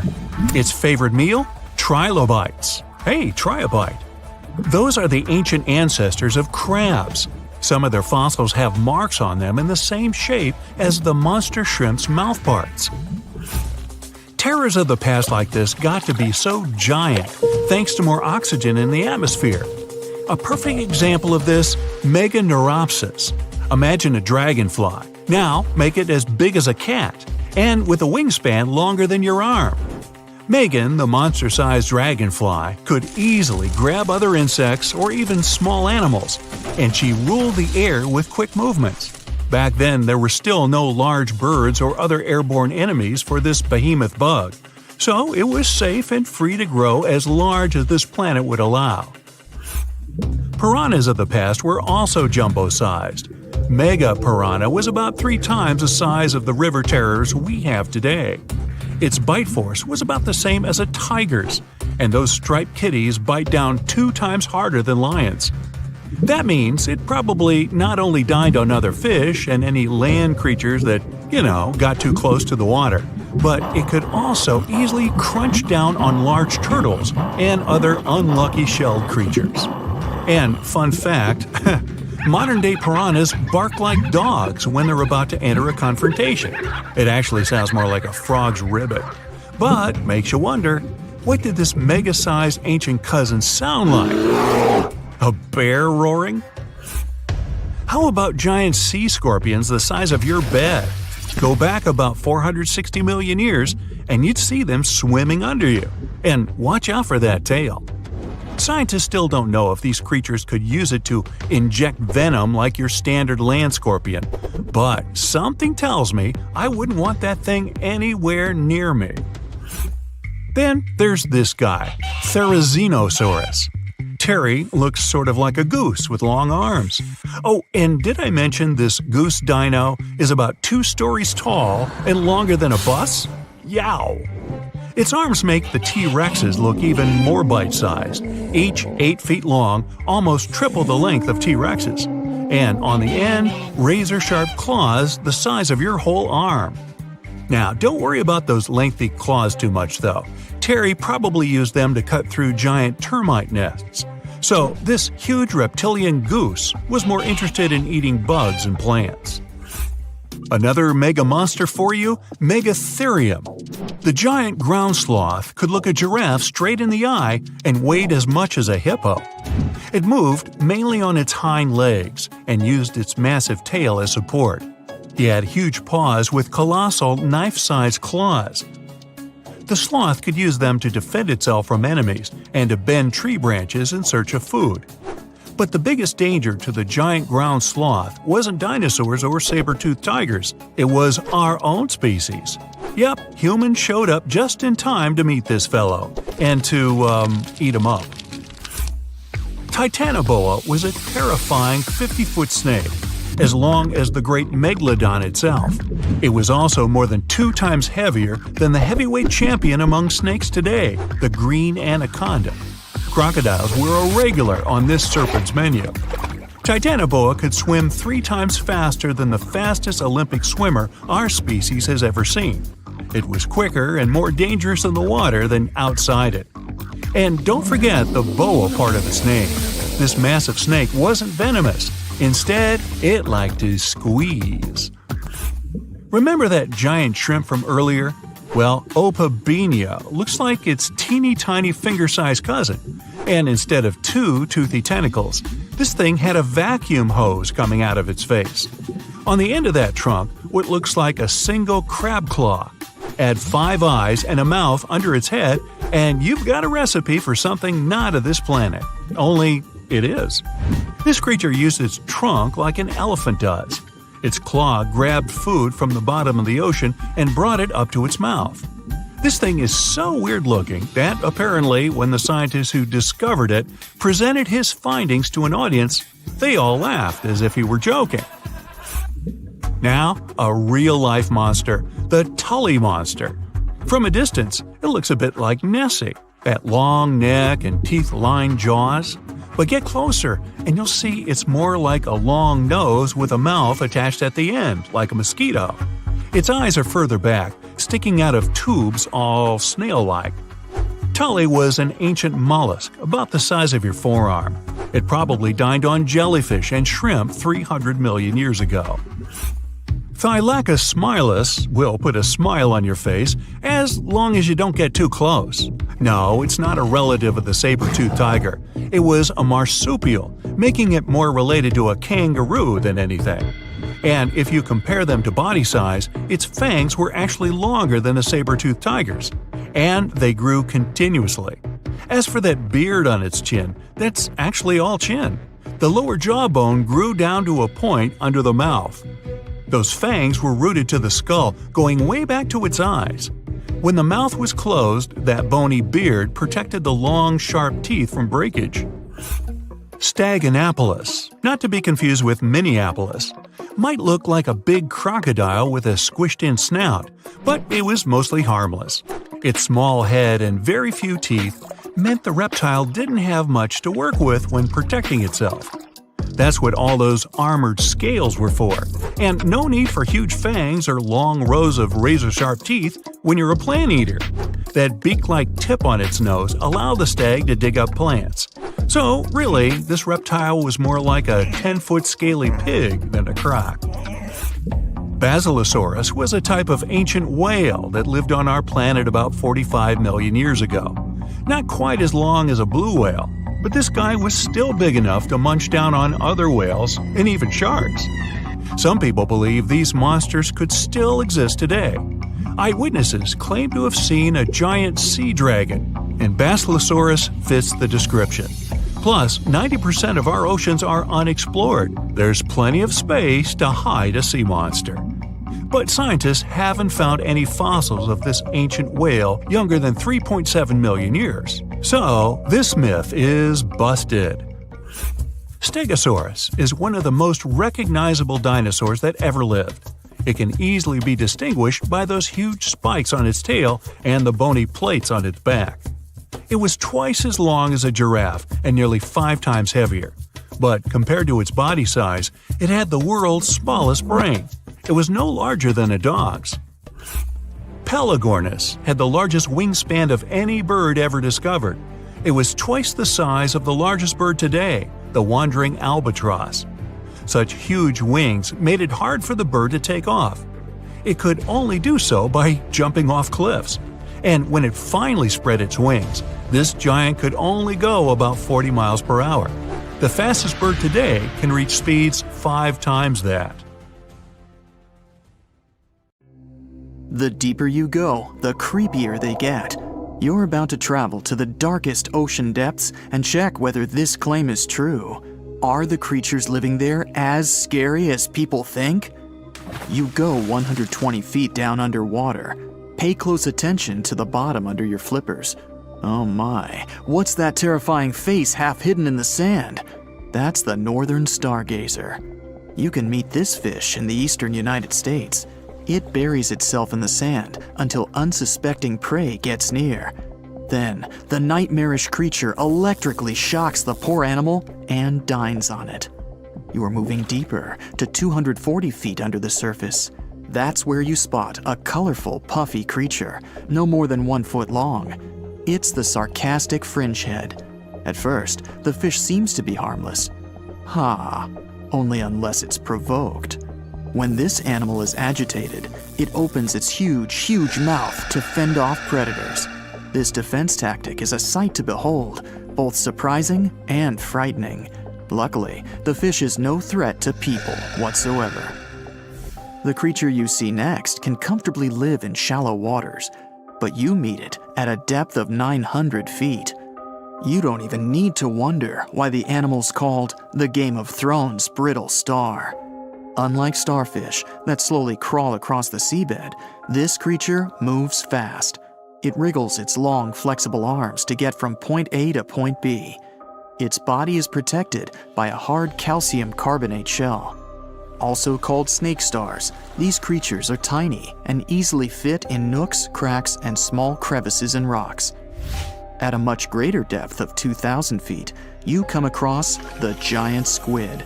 For a long time, it was thought to be a creature from legends rather than a real animal.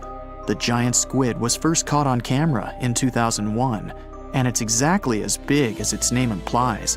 The creature's eyeballs are the size of soccer balls, and the squid itself can weigh up to 600 pounds. Almost 3,000 feet below the surface, you get spooked by another creepy-looking animal. It's somewhat red and rather small, no longer than 1 foot long. As you approach the creature, it looks rather docile, or maybe just indifferent. The vampire squid, that's the animal's name, looks like an umbrella with tentacles. It doesn't even produce ink, so you leave it alone. Soon after that, at a depth of 3,200 feet, you meet the cookie cutter shark. This creature is a parasite. It attaches itself to big fishes, dolphins, whales, and sometimes even people.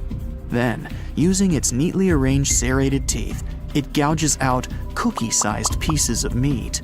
This nasty glowing animal doesn't grow larger than 20 inches and lives in the ocean twilight zone. At a depth of 3,300 feet, the light becomes a rare and valuable thing.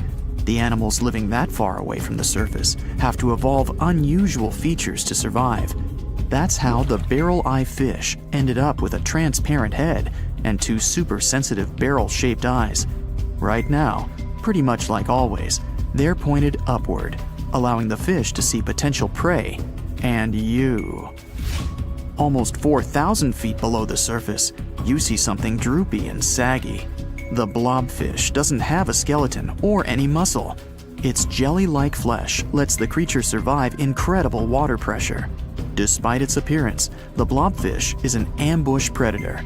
It usually lies very still on the bottom, waiting for unsuspecting prey to swim by. You go a bit deeper and spot a creature that looks particularly ghastly. The goblin shark senses prey with its snout. The creature's terrifying jaws are attached to elastic ligaments. When some animal comes too close, the shark catapults its mouth forward to catch it. If your mouth could do the same, you would be able to eat things dangling 7 inches away from your face. Even deeper than that, at 5,000 feet, you notice another member of the shark family. The frilled shark looks like an overgrown eel, but its gills are lined with red fringe at the edges, hence the name. The creature's horrifying mouth has 25 rows of razor-sharp backward-facing teeth, 300 in total.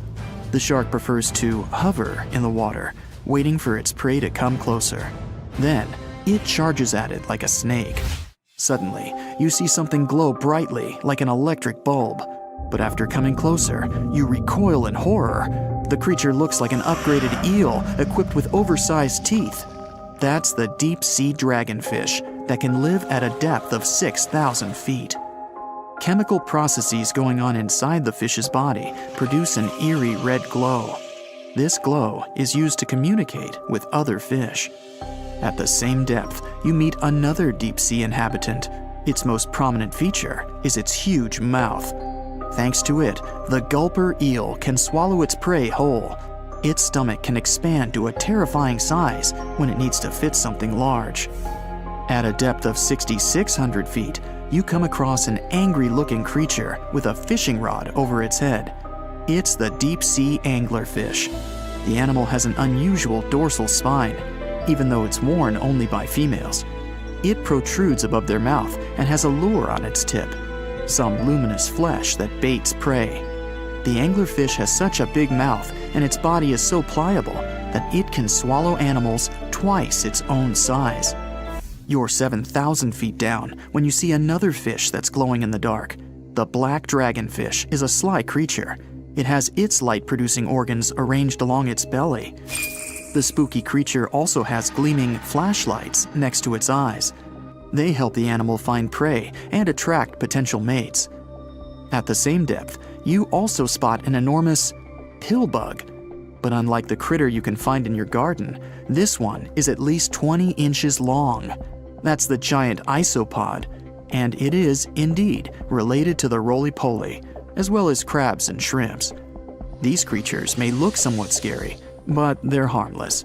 They feast on other deep-sea animals only after those have passed away. At a depth of 13,000 feet, you notice the ocean floor has become a bit fluffy. That's because it's covered with zombie worms. These creatures rarely grow to be more than 2 inches long, and still, they can break down fairly large animals, so strong the acid they produce is. The worms' feathery appearance makes them look like plants, but the truth is, these creatures munch on rock-hard bones of the world's largest animals, such as whales. The grid-eye fish almost scares you out of your mind soon after that. This creature has a pair of large greenish oval plates on the top of its head and no eyes whatsoever. Experts believe that these bony membranes detect light coming from predators, saving the fish's life. You're now 3 miles down below the surface, and that's where you spot something bizarre on the bottom.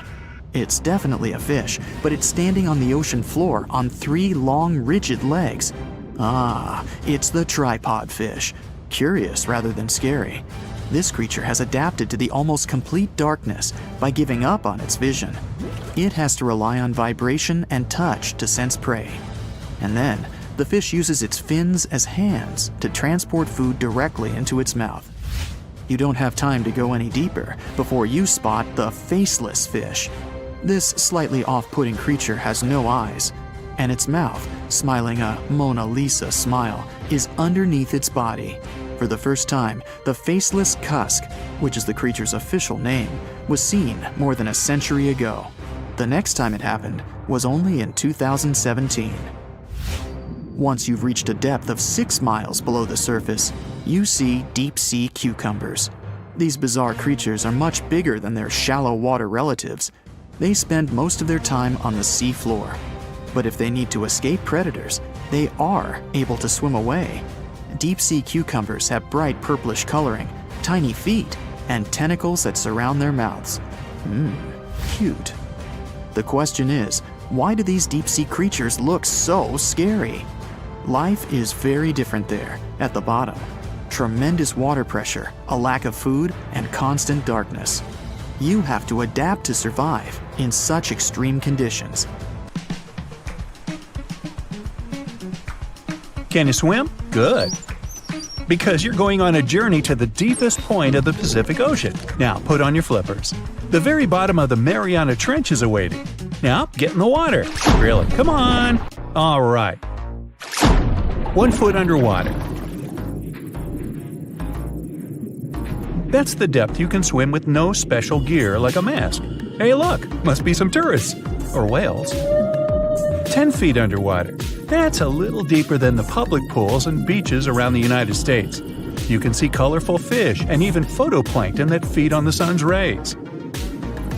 26 feet down. This is the depth at which the foundations of the floating city of Venice in Italy stand.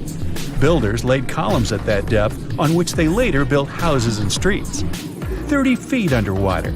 You start to feel a lot of pressure. When you're on the surface, you're under atmospheric pressure, 15 pounds per square inch. But here, at 30 feet, that pressure is doubled. All the air pockets in your body, like your lungs or ears, begin to compress from this pressure, giving you discomfort. But no worries, your organs are soft and elastic, so you can keep diving. 40 feet underwater. Oops, you're running out of air. An average person can hold their breath for 30 to 90 seconds. The current record is an incredible 24 minutes and 37 seconds. Gasp. Okay, you'll need some diving equipment to continue your descent. There you go. Thank you very much. Tourists dive to this depth to look at reefs and corals. You don't need special skills for that, but you can't dive any deeper without training or a license. 45 feet down. Be careful. There's sharks swimming here looking for food, like you. Sometimes tourists descend to this depth in a safe cage to see the sharks up close. You're better off staying away from these predators and not attracting their attention. So make sure you're not wearing any bright and shiny jewelry. Sharks love that kind of thing. 62 feet underwater. You could see the Aquarius Reef Base Lab in Florida at this depth, if you were in Florida. It's really an entire building with rooms for exploring the seafloor, accessible through a hatch. 105 feet down. You see a strange bell hanging from a chain. People used to use these things for deep diving about 400 years ago. They'd lower a bell on chains with divers inside from a ship. There was enough air inside the bell for them to breathe. That way, they could explore sunken ships with treasures. 140 feet. At this depth, you could find an entire sunken city in Qiandao Lake, China. You can still see streets, houses, and temples there. 330 feet. Whoa! You almost hit a huge blue whale. How could you miss it? These guys, the size of 2 train cars, usually dive to that depth. Shh! Let's listen to them sing for a while. It's beautiful. Now, let's keep going. 660 feet. This is where most of the ocean life ends. Sun rays hardly penetrate any deeper into the water. Everything below are unusual fish like this angler. They have such an unusual appearance because they have to adapt to the high pressure here. 702 feet underwater. This is the last mark where you'd see a human without diving equipment. This man holds the title of the deepest man on Earth, and he's the only one who has managed to get to this depth. The water pressure on his body here was 20 times greater than that on the surface. 985 feet. Ooh, what was that sound? Whoa, that's a submarine. That's the maximum depth they can dive to. Some of them can reach speeds of 26 miles per hour. Fun fact, an ostrich can run twice as fast, but she can't swim. 1,090 feet. Say bye to this scuba diver. You won't see them any deeper than this. The world record was set in the Red Sea. It only took the diver 12 minutes to reach this depth, but it took him a whole 15 hours to return to the surface to avoid decompression sickness. So now you get an atmospheric deep diving suit. It's completely sealed, and you won't feel the insane water pressure on your body in it. 1,454 feet. If you stuck the Empire State Building in the water, its tip would be here, and all the carpet inside of it would be wet. 2,300 feet down. The water pressure here is 70 times greater than on the surface. The flexible plastic parts of your suit can't withstand that kind of pressure. So here's some urgent delivery. It's an ultra-deep submersible. Now you can continue your dive all the way down. 2,717 feet. Here you'd see the tip of the tallest building on Earth, the Burj Khalifa. All right, who's sinking all the tall buildings around here? 5,387 feet. This is the depth of one of the oldest and deepest lakes in the world, Lake Baikal. Its area is slightly larger than the entire country of Belgium. 8,040 feet. That's the record depth the Perdido oil platform reaches in the Gulf of Mexico, and its above-water part with 3 decks is almost as high as the Eiffel Tower. 11,962 feet. This is the average depth of the Atlantic Ocean. You can see a huge tube as wide as a giraffe's neck, and it just seems to be endless. True, this cable connected Europe and North America and used to serve for telegraph communications. 12,303 feet underwater. Suddenly, in the darkness, you see the outline of a ship. No way! That's the Titanic itself. The intense water pressure would crush a person at this depth, so you can only dive down to the Titanic in a submarine. 13,123 feet. Whoa! Here would be the end of the deepest mine in the world, Imponen Gold Mine in Africa. But you still have deeper places to go. Let's speed up. 20,000 feet. Here you can see the deepest debris of an old ship. The USS Johnson sank more than 70 years ago. You can still clearly see the number 557 on its bow. 26,200 feet. Here, in this total darkness, you'll find the deepest fish in the world, the Mariana snailfish. They're as long as a domestic kitten and have almost transparent skin. Their eyes are poorly developed for vision because the sunlight never reaches this deep. 29,030 feet. If you take Mount Everest, flip it over, and stick it into the Marianas Trench, this is exactly where you'd see its tip. Even though this is the highest point on our planet, you'd still have a lot deeper to go.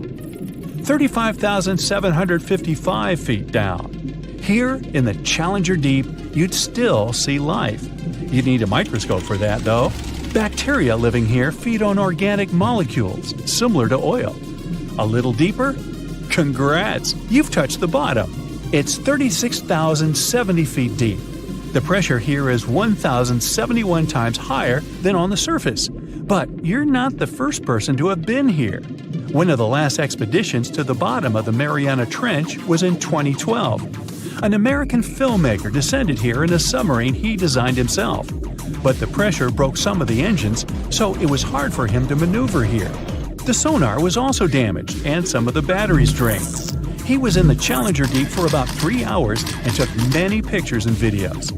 If you look closely at the bottom itself, you can see bubbles. It's carbon dioxide and liquid sulfur. It's freezing here because of the extreme pressure and temperature close to freezing. But there's still life here in these harsh conditions. The 3 microorganisms are most common here: xenophytophores, amphipods, and small sea cucumbers.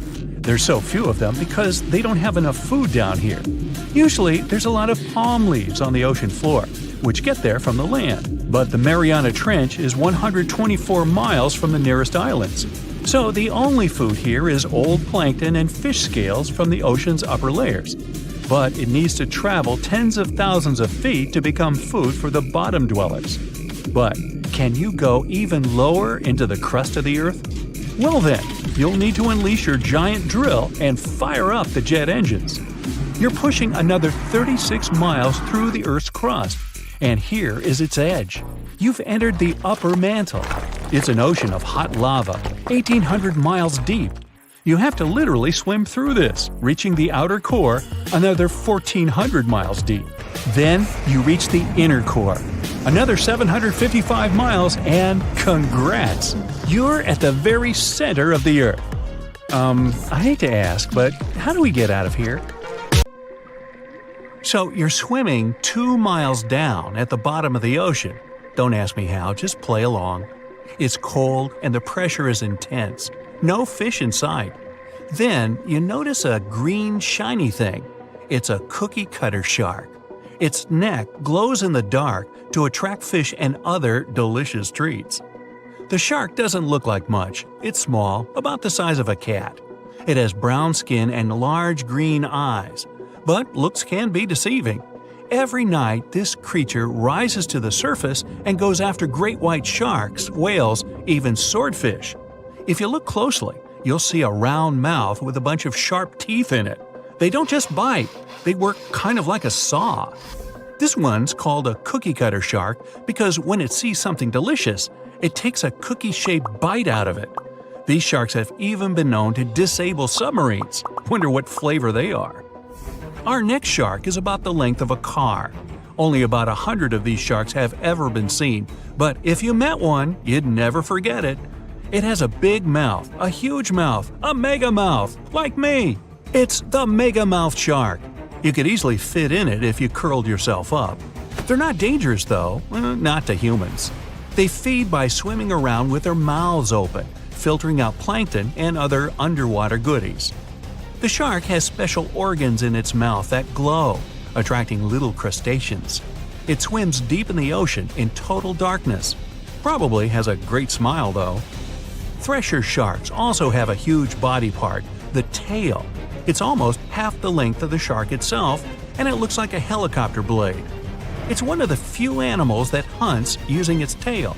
The shark sneaks up on a school of fish and starts to shake its moneymaker. This freaks out some of the fish, which is exactly the plan. In a pinch, it can also use its tail to defend itself. The best thing about this shark, it doesn't attack people. The angel shark. There are quite a few types of angel shark out there, but they're more shark than angel.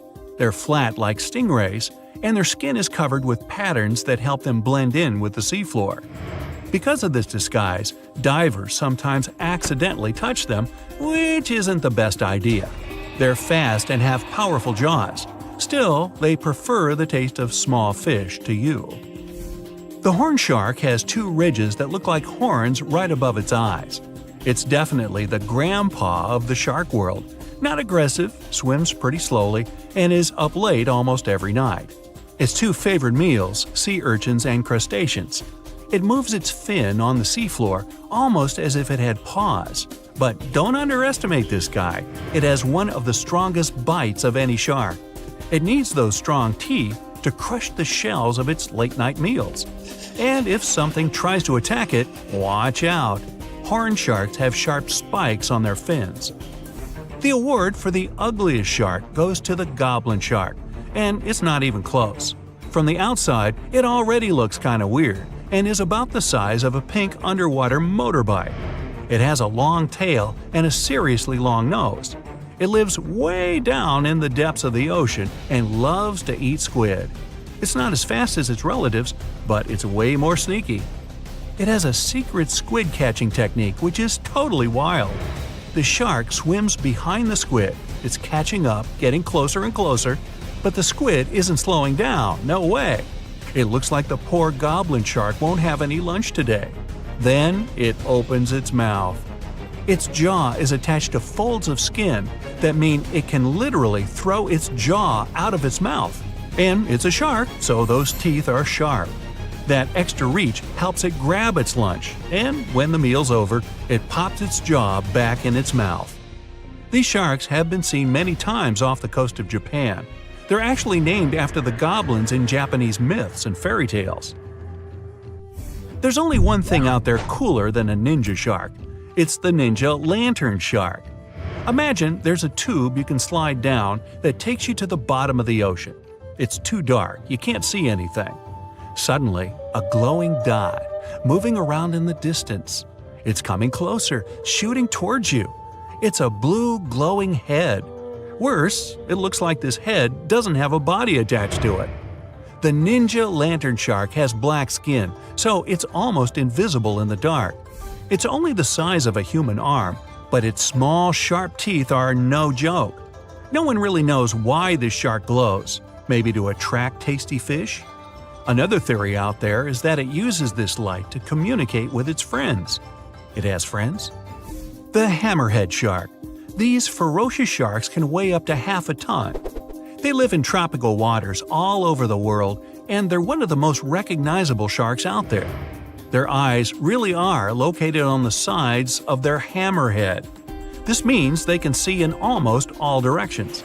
They even have special neck muscles to lift their head up and down just to see that little bit better.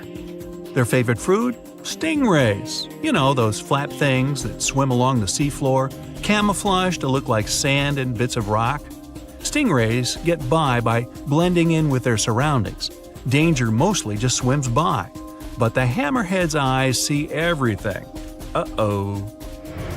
Great white sharks, hammerheads, and other large sharks live for about 25 years. But one shark can live much, much longer. The Greenland shark can live anywhere from 300 to 500 years. It lives mostly in the North Atlantic and Arctic Oceans. It loves to swim deep down where it's dark, so it uses its nose to sniff out food. Since it spends so much time down there, it's figured out how to withstand the strong pressure. It's one of the oldest living, largest, and slowest fish on Earth. Just imagine, you're on an Arctic cruise and you see one of these sharks moving slowly through the freezing cold water. It might be 400 years older than you. Most sharks are omnivorous. They can go after dolphins, other sharks, crabs, sea urchins, smaller or even larger fish, hot dogs. Kidding about the hot dogs. But the bonnethead shark is a bit different. It eats algae for about half its meals. It's actually related to the hammerhead shark, but its head looks more like a shovel. Can you dig it? If you see this guy swimming around, you might think it's a sea snake or a huge water worm. Frilled sharks like to swim way down at the bottom of the ocean, like a lot of sharks. When they're chasing something delicious, they move kind of like a snake. And just like a snake, they like to gulp down their lunch all in one piece. But that doesn't mean they don't have teeth. They have about 200 nice and sharp ones. The saw shark has a long, flat, and seriously spiky nose. Those teeth on its nose never stop growing. Each tooth is equipped with electric receptors to help the saw shark feel around for nearby fish, like a ship's radar. When dinner's nearby, the shark swims up and strikes with its nose, waving it around like a knight showing off his skills. Meanwhile, you won't have time to blink if this guy floats past. Did you see it? How about now? Meet the fastest shark in the world, the short-fin mako shark. It can swim up to 35 miles per hour.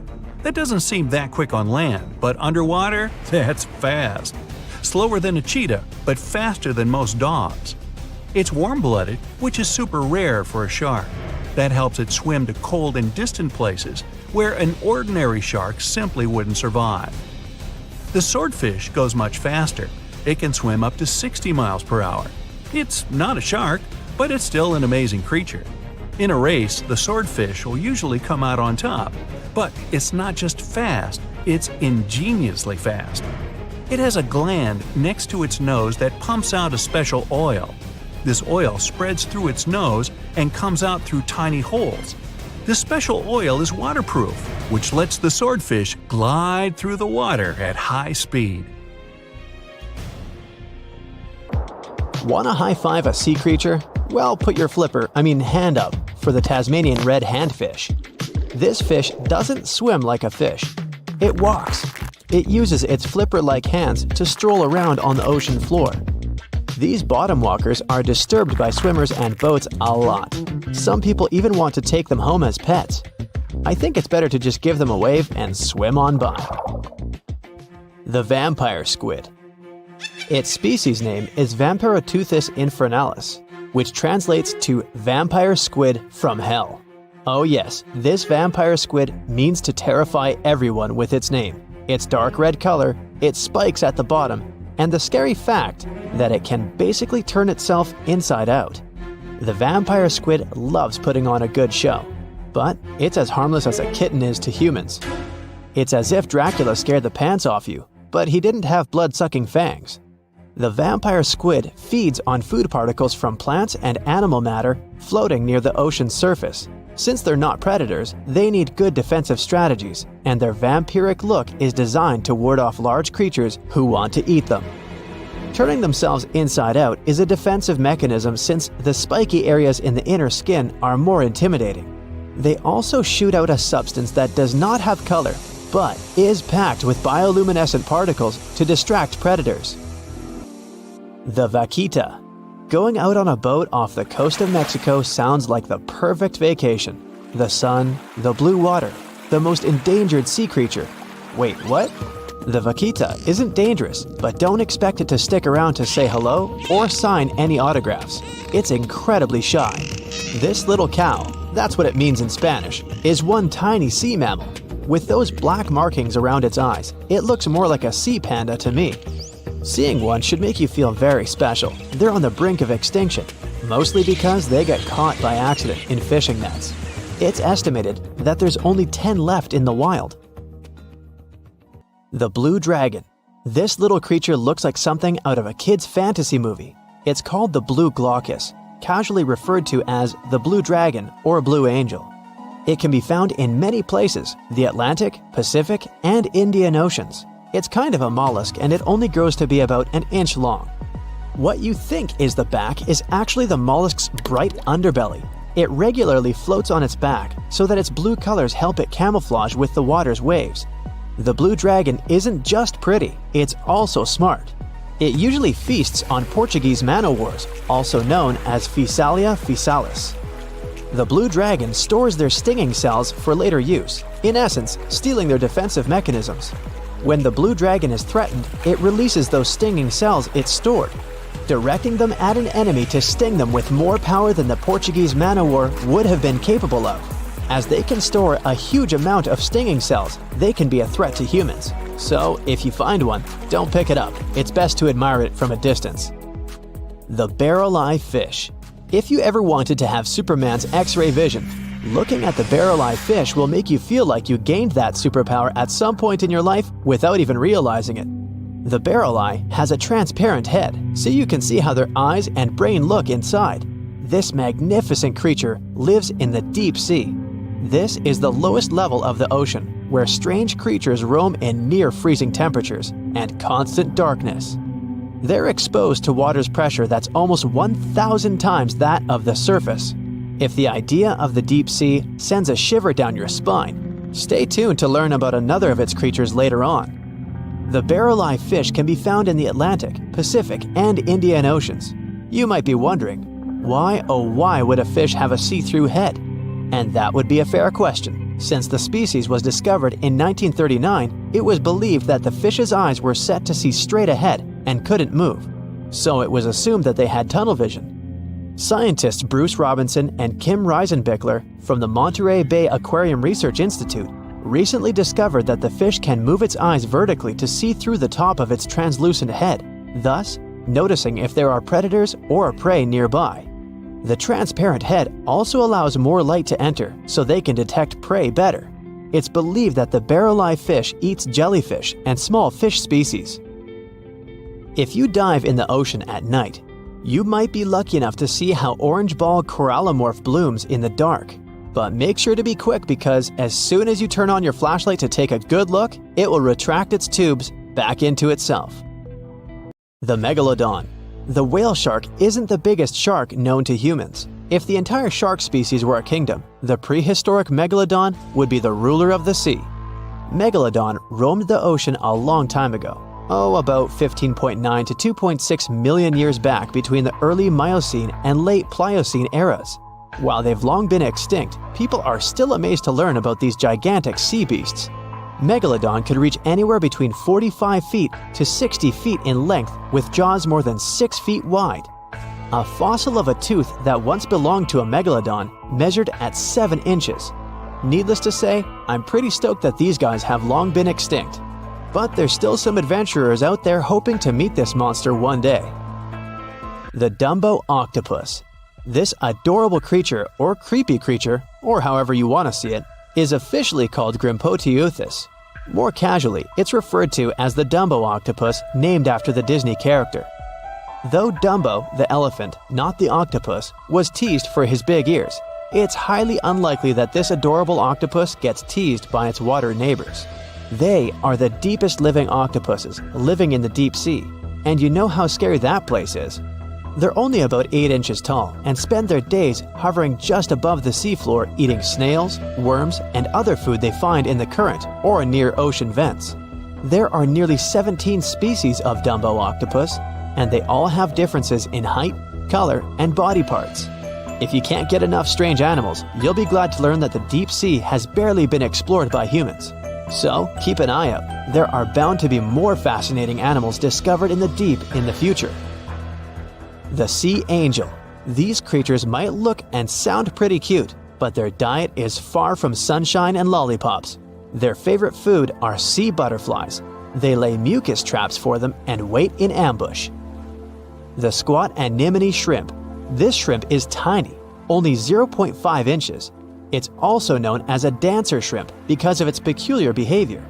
When agitated, it raises its bottom above its head and does a little dance. Divers also say it readily jumps on their hands and cleans them. The coconut crab. This guy may look pretty creepy, especially when the sun goes down. Mature coconut crabs are around 3 feet in length. Their preferred foods are coconuts, but they can also hunt down lizards and even large birds. The slender snipe eel. Slender snipe eel is a slim and long creature that's still a mystery for marine scientists. It's 4 feet long and it has at least 750 bones in its spine, which is much more than any other animal in the world. The sea pen. Sea pen is 7 feet long and it has a lot of varieties, but most of them look indeed like a pen or a quill. The similarity is even more striking when the animal has a water-filled bulb that anchors it to the floor. The Persian carpet flatworm. This creature looks indeed like a carpet, despite being very small by comparison. It's only 4 inches long, able to become both male and female. It doesn't really mate with other flatworms. Rather, it fights them for the right to bear posterity. The flamingo-tongued sea snails. Tourists love these extraordinary snails for their pretty colors, thinking it's a shell, but in fact, the shell is quite dull and hidden underneath colorful soft tissues. They eat softer, toxic parts of corals and store their toxins to protect themselves. The deeper you go, the creepier they get. You're about to travel to the darkest ocean depths and check whether this claim is true. Are the creatures living there as scary as people think? You go 120 feet down underwater. Pay close attention to the bottom under your flippers. Oh my, what's that terrifying face half hidden in the sand? That's the northern stargazer. You can meet this fish in the eastern United States. It buries itself in the sand until unsuspecting prey gets near. Then, the nightmarish creature electrically shocks the poor animal and dines on it. You are moving deeper to 240 feet under the surface. That's where you spot a colorful, puffy creature, no more than 1 foot long. It's the sarcastic fringehead. At first, the fish seems to be harmless. Only unless it's provoked. When this animal is agitated, it opens its huge mouth to fend off predators. This defense tactic is a sight to behold, both surprising and frightening. Luckily, the fish is no threat to people whatsoever. The creature you see next can comfortably live in shallow waters, but you meet it at a depth of 900 feet. You don't even need to wonder why the animal's called the Game of Thrones brittle star.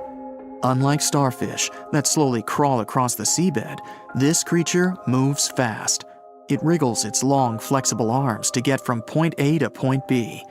Its body is protected by a hard calcium carbonate shell. Also called snake stars, these creatures are tiny and easily fit in nooks, cracks, and small crevices in rocks. At a much greater depth of 2,000 feet, you come across the giant squid. For a long time, it was thought to be a creature from legends rather than a real animal. The giant squid was first caught on camera in 2001, and it's exactly as big as its name implies. The creature's eyeballs are the size of soccer balls, and the squid itself can weigh up to 600 pounds. Almost 3,000 feet below the surface, you get spooked by another creepy-looking animal. It's somewhat red and rather small, no longer than 1 foot long. As you approach the creature, it looks rather docile, or maybe just indifferent. The vampire squid, that's the animal's name, looks like an umbrella with tentacles. It doesn't even produce ink, so you leave it alone. Soon after that, at a depth of 3,200 feet, you meet the cookie cutter shark. This creature is a parasite.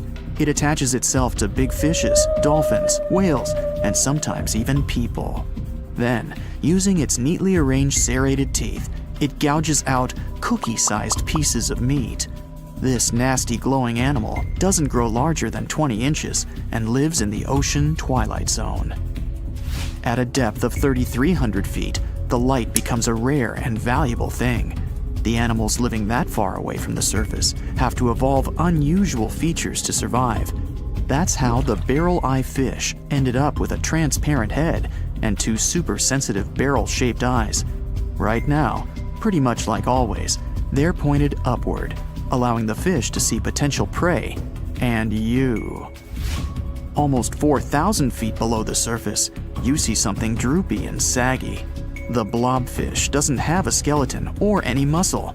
Its jelly-like flesh lets the creature survive incredible water pressure.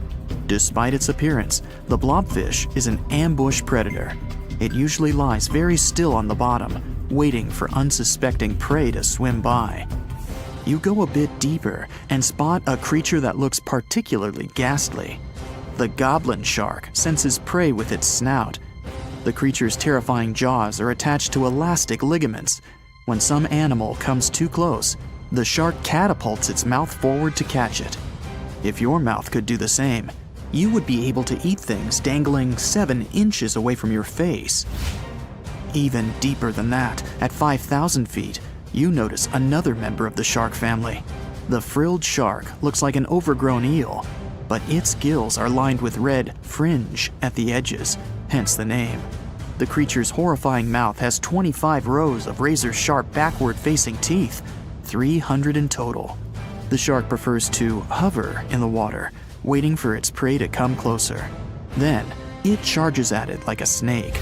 Suddenly, you see something glow brightly like an electric bulb.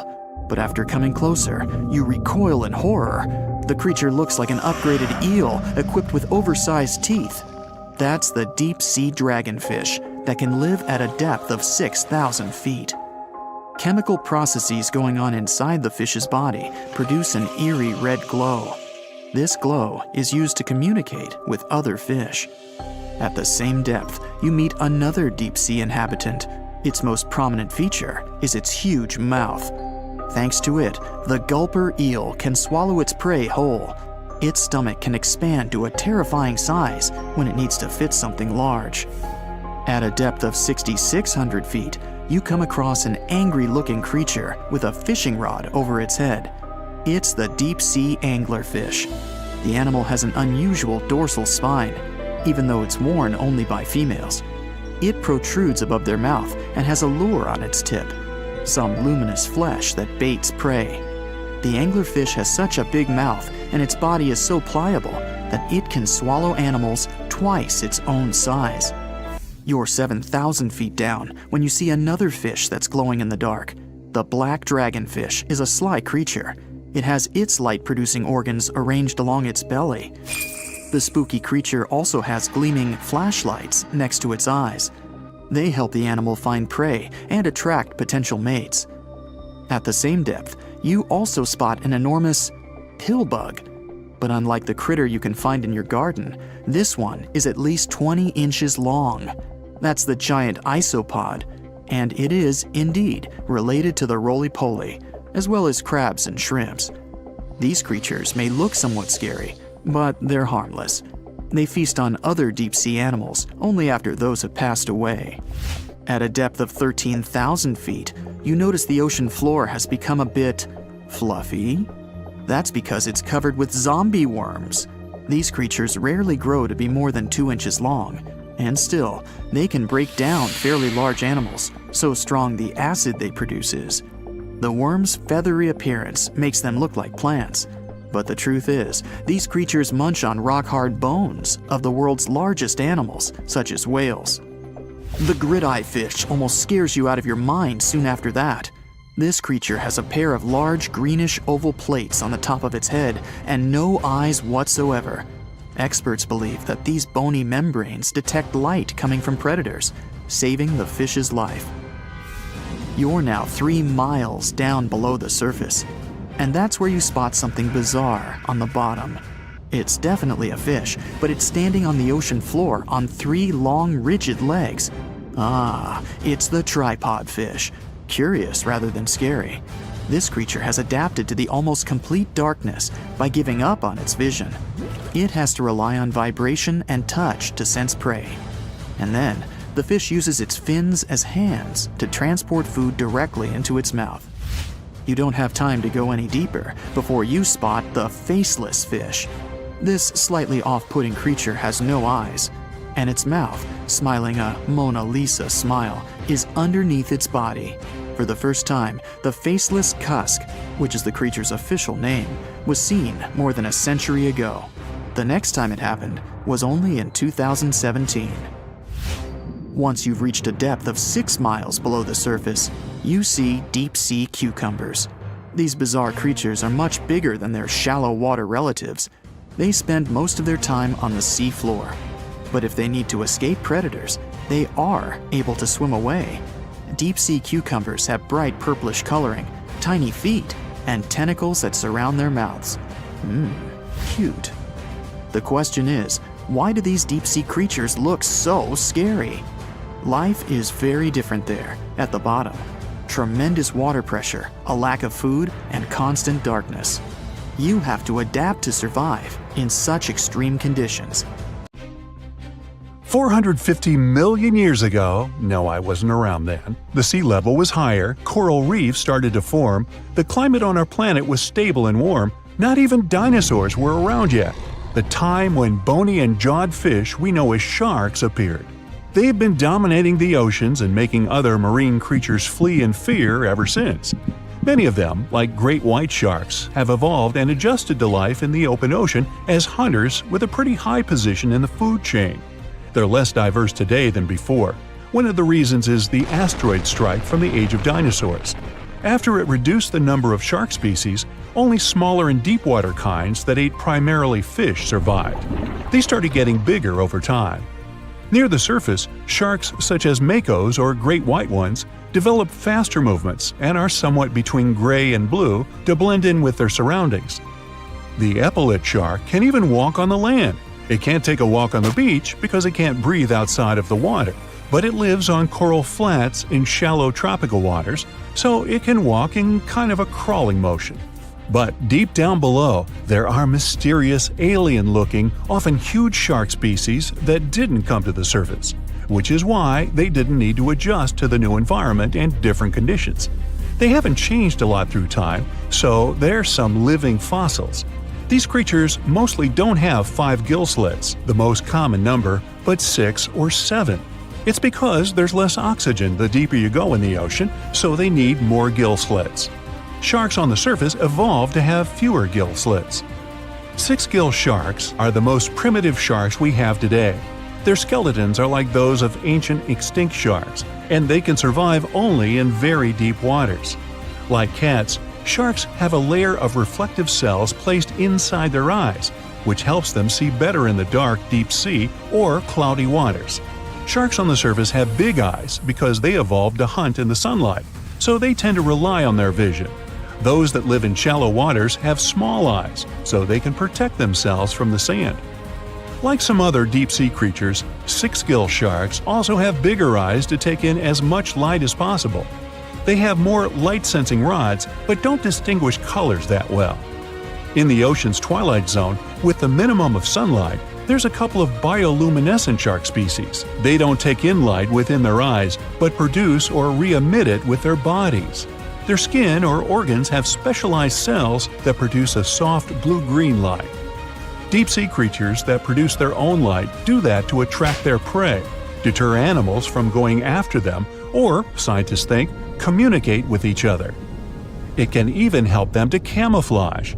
They do it by hiding their silhouettes from animals going after them. They produce enough light to match their surroundings.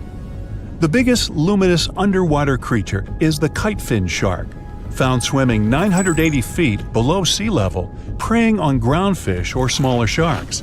It can grow almost 6 feet long and lives 3,200 feet below sea level. Deep-sea sharks are also bigger than those on the surface. The Greenland shark can grow up to 24 feet long, bigger than a great white. There's a thing called deep-sea gigantism. Creatures in nutrient-poor depths of the ocean grow bigger because, that way, they lose less energy as heat. The Greenland shark lives its life in slow motion. It has a slow metabolism and can go very long periods without food. With their slow pace, they evolved to live up to 500 years at depths of 7,200 feet. Sharks in shallow waters catch their prey, relying on agility and speed. But for them, it's easier because there's plenty of food on the surface. Deep-sea sharks, with less food and slower life rhythm, had to develop a different style. They're more opportunistic, definitely not picky, and don't care if their future meal is alive or not. Frilled shark, another living fossil from the darkest depths, hasn't evolved much through time, and they're one of the last of their kind, with all of their relatives already gone extinct. It grows up to 7 feet long, primarily hunts on squid, and catches other sharks and fish. It looks like a dinosaur, a snake-like face, a long, smooth, thin body that moves in a serpentine way. It can propel itself with the power of its tail and curl like snakes. They don't swim in a straight line like other sharks. Cookie-cutter shark grows up to 20 inches. It got the name because of the way it feeds, biting off small pieces. It's a parasite creature, which means it feeds off bigger animals but leaves them alive. They have sharp teeth and sometimes even swallow those that fall off on purpose. Some researchers think it could be because they live in the depths that are nutrient poor. If they swallow the teeth, they could recycle calcium and other material from it. Prickly shark is a rare and unusual creature with many thorn-like denticles and 2 small dorsal fins. It lives mostly in the depths of the Pacific region up to 1,900 feet. Ghost sharks are not even real sharks, but fish closely related to them and rays. They have big pectoral and pelvic fins, 2 dorsal fins, pretty big eyes, and unlike their cousins, have a single external gill opening. Ghost sharks have slender tails and can grow up to 80 inches, silver to blackish color. They sometimes live in rivers and coastal waters, but also in the depths of the ocean of 8,200 feet or even deeper. They are pretty weak swimmers, so they tend to feed on invertebrates and small fish. Goblin sharks. Swimming through the deep sea, this creepy shark with a flabby body suddenly sees a small, innocent squid. It goes toward it, but the potential snack notices it and quickly starts moving to dart away. It seems like the plan could work at first, but then the shark suddenly thrusts the jaw of its mouth and catches the poor little squid in a second. After the meal is finished, the animal simply fits the jaw back into the mouth and goes away as if nothing happened. This is possible because it has a jaw connected to 3-inch-long flaps of skin, which is why it can unfold from the snout. It can grow up to 12 feet long with a weight of 460 pounds. Scientists think goblin sharks are mostly active in the morning and evening. The shark has a long, prominent snout and specific sensing organs on it. It uses them to sense electrical fields in the dark oceanic depths. Seven-gill shark is a big cow shark, brown to silver-gray on top, white underneath, black and white spots, with a thick body, a small dorsal fin, and a wide, blunt snout.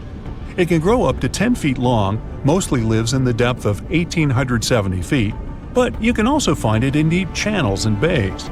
It can be aggressive toward humans if provoked, so don't. Like most deep-sea creatures, it's an opportunistic hunter that's not quite picky but likes to go after dolphins, seals, porpoises, and other marine animals. Megamouth sharks mostly live in the depths of 15,000 feet and spend most of their time in the dark, like me. Scientists discovered it in 1976 because it went near the surface at night to feed on zooplankton. That's the only time these sharks go there. During the day, they return to their quiet, dark, and mysterious depths. They are filter feeders, which means they keep their mouths wide open while swimming, so they filter the planktons they like to eat. There are organs that produce light inside of their mouths, which attracts potential prey, such as pelagic crustaceans.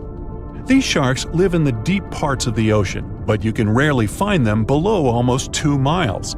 Scientists think some other, stronger bony fishes outcompeted them. Deep parts of oceans became oxygenated around 70 million years ago, and sharks have been around way longer. But bony fishes adjusted and adapted efficient ways to use oxygen, while sharks were slow with adaptations, so they lost. Also, oceanic depths are way colder, which is challenging for fish and the rest of cold-blooded animals because the speed of their metabolism widely depends upon the external temperature. You know how they say it's better to just hand over your wallet if you run into a mugger? Instead of surrendering their wallets, Sea cucumbers choose to spit out some of their insides to fend off predators like crabs and fish. It's a natural defense mechanism for them, and they quickly grow those organs back in just a few days, thanks to special cells inside their bodies. It's not the only weird thing sea cucumbers do. They can actually breathe through their rear end. They have this thing called a respiratory tree that connects to their backside and sits right next to their intestines. So when they suck in water from their behind, it goes into that respiratory tree, letting them absorb oxygen directly into their fluids. Plus, sea cucumbers are the janitors of the ocean. They munch on whatever gets stuck in the sand on the ocean floor. Once they've eaten, they manage to clean out the sand, leaving it nice and tidy after they do their business. As for the clean sand, the stunning white sand beaches in Hawaii are actually a product of parrotfish number 2. These fish munch on algae from rocks and dead corals, and while they're chomping away, they also grind up the leftover bits of coral in their bellies. When they're done, they move their bowels, and voila! It all comes out as beautiful sand.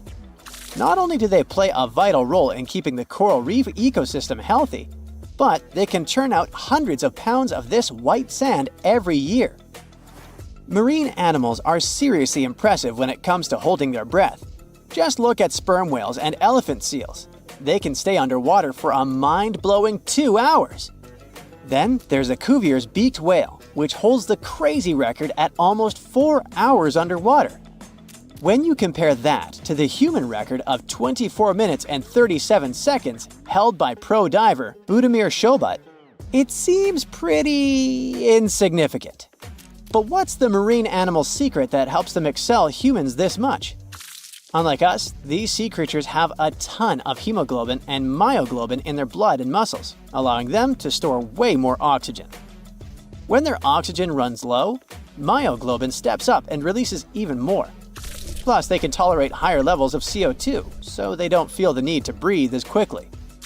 There's even a study that found their myoglobin molecules have a unique charge that keeps them from sticking together, which boosts oxygen storage. And on top of all that, they can slow down their heart rate and restrict blood flow to hang out underwater even longer. Rumor has it that about 540 million years ago, a meteor loaded with frozen octopus eggs smashed into Earth. Sounds like a delirium, but some scientists are entertaining a very questionable idea that octopuses and their cephalopod buddies, like squids and cuttlefish, might actually have some extraterrestrial origins. The thing is, cephalopods have extraordinary DNA that doesn't look like any other DNA on our planet. They've got around 33,000 protein-coding genes in their genome, which is way more than what we humans have. A recent study suggests that their evolutionary story shows some odd traits that might hint at a connection to space, like they could be from some super far-off past, or even the future. The researchers went as far as to claim that modern octopuses could be the descendants of these frozen creatures that hitched a ride on comets and splashed down in our oceans. And why octopuses? Well, they really stand out in the animal kingdom. They can use different tools to build their own houses, and they can even solve everyday problems independently of their brain, as 2/3 of an octopus's neurons are in its arms. These traits seem to have just appeared out of nowhere during evolution. They even tossed around another quirky theory. What if an extraterrestrial virus crashed into early squid populations and gave them a crazy boost in evolution, turning them into the octopuses we know today? Anyways, these are just fun speculations without any hard proof. Now, this funky object is an animal, not a rock. It's called sand dollar. Just look at the shape of its shell. Once sand dollars are exposed to the sun, their shells lose their soft, spiny covering and become bleached white. Back in the day, beachcombers thought these shells looked a lot like big silver coins, kind of like the old Spanish dollar that was about the same size. But if you prefer, you can call them sand cakes instead. These quirky creatures have tiny spines on their surface, and they glide along the ocean floor. They use small tube feet that line the grooves on their underside to grab bits of food like plankton and algae, which they then send to their mouths. Inside, they have 5 triangular teeth that help them munch on their meals. In some Georgia folklore, sand dollars are said to represent coins lost by mermaids. Sand dollars have a unique talent for cloning themselves. They can do this for a bunch of reasons, like when a predator comes around. Some species of sand dollar larvae can actually split in half as a defense mechanism. It takes about 24 hours for them to clone themselves, and the new larvae end up being about 2/3 smaller than the original, which helps them hide from danger. Wait, is that a giant sea hot dog racing through the ocean? Sorta. Some scientists have joked that sperm whales seriously resemble enormous hot dogs. These massive creatures can take quick naps, standing up for about 10 to 15 minutes. They only sleep about 7% of the time, mostly between 6 p.m. and midnight. Sperm whales also have a cool ability to retract and extend their eyes, thanks to a thick retractor muscle around them, but they can't actually roll their eyes in their sockets. Plus, they have the most asymmetrical skull of any mammal out there. Oh, and let's not forget, they have the largest brain of any living creature, weighing in at over 9 pounds. Unlike us humans, if dolphins went into full-on snooze, they'd stop breathing and could drown. So they figured out a genius solution. They let only one side of their brain sleep at a time. This means one half stays awake to keep them breathing and watching out for any potential threats. When they snooze, they only close one eye. If their right brain is resting, their left eye is shut, and vice versa. This unique sleep style is called unihemispheric sleep, and it lets them recharge without ever fully losing awareness. On top of that, dolphins might be using corals and sponges like their own little pharmacies.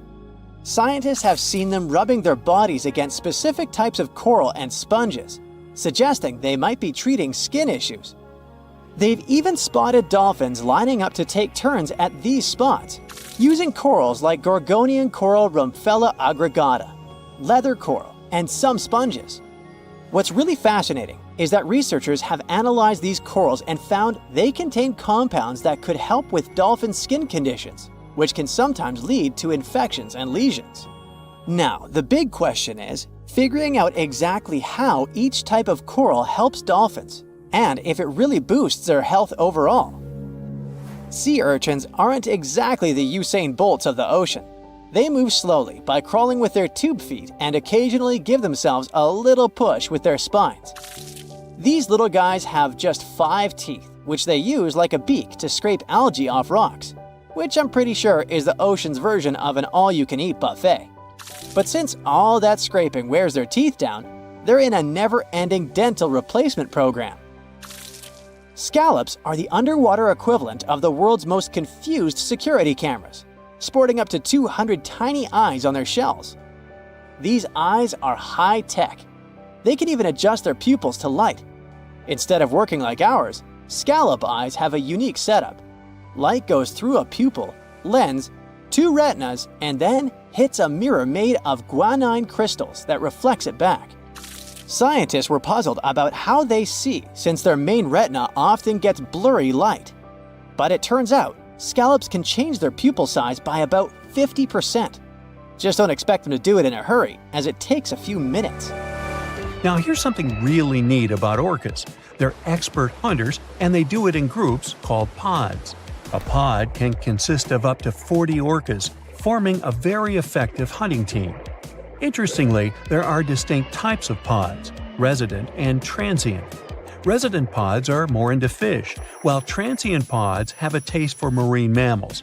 But no matter what type of pod they belong to, all orcas have one thing in common: they are master collaborators.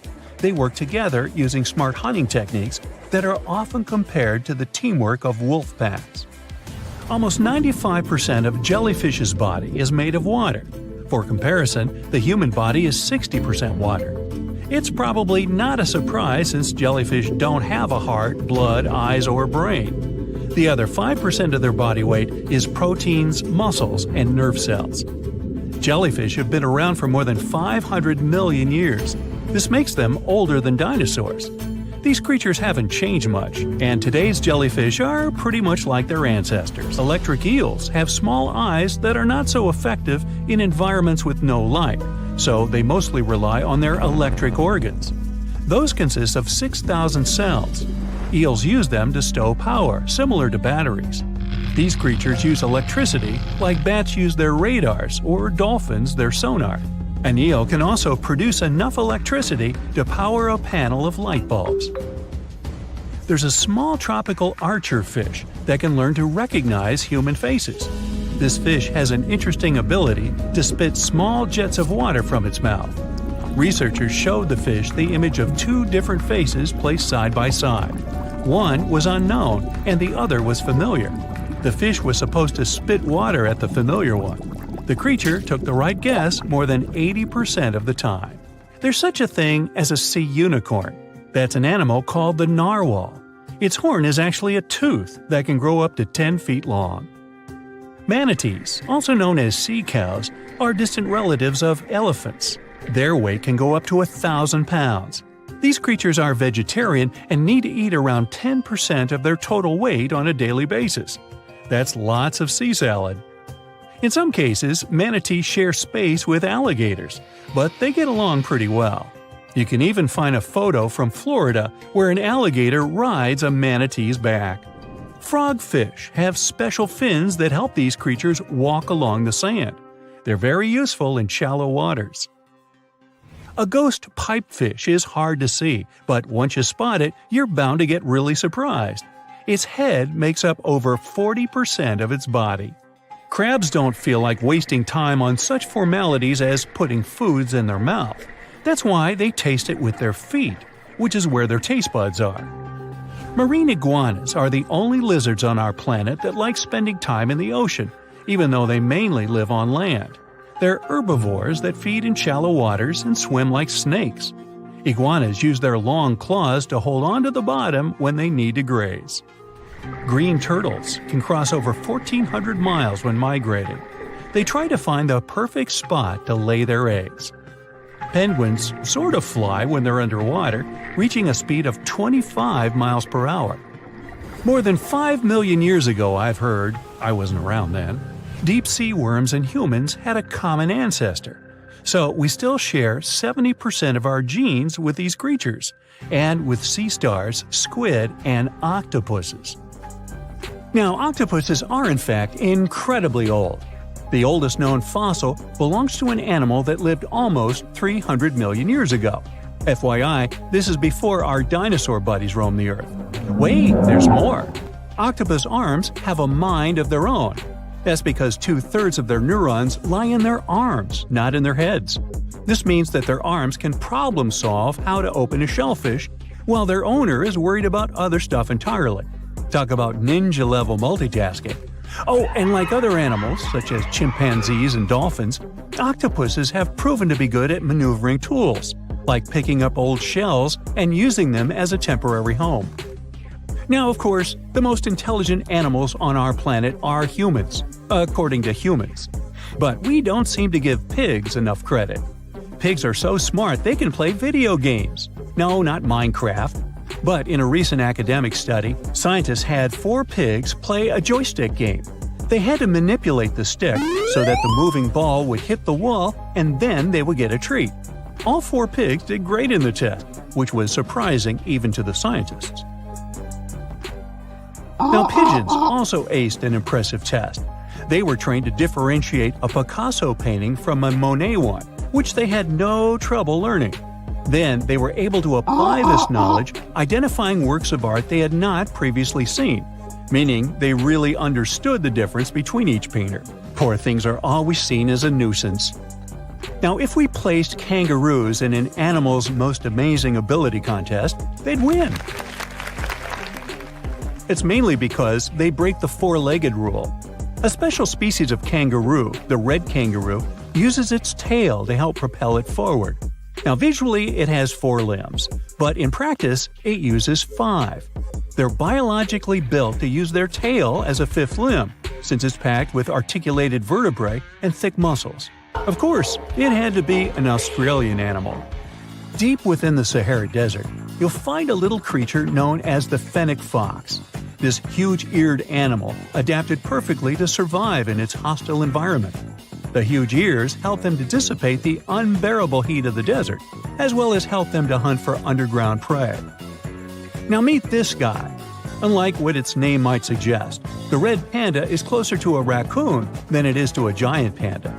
You'll find a lot of these cat-sized creatures in the Himalayan region, hopping from tree to tree and bundled together trying to keep warm in the harsh weather. They're gentle and friendly like their big panda cousins, and occasionally enjoy eating some bamboo sticks. And then there are bees. Compared to humans, bees' brains are the size of pinheads, yet they are capable of astounding things. Let's say a bee is running low on energy after a long search flight. This bee desperately needs a drop of honey in order to continue flying, but smartly enough, she doesn't need to go back to the hive to recharge. She can ask a fellow beehive mate for a drop of honey directly from this other bee's stomach and continue flying. This type of decentralized system allows them to build highly effective societies, one that bees don't need to push to the queues in front of the honey cells, for example.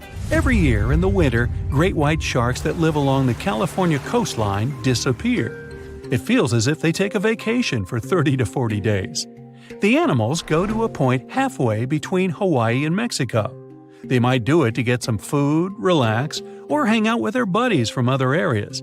The spot is now called the Whale Shark Cafe. Some types of sharks, like makos, whale sharks, or white sharks, breathe in a very specific way.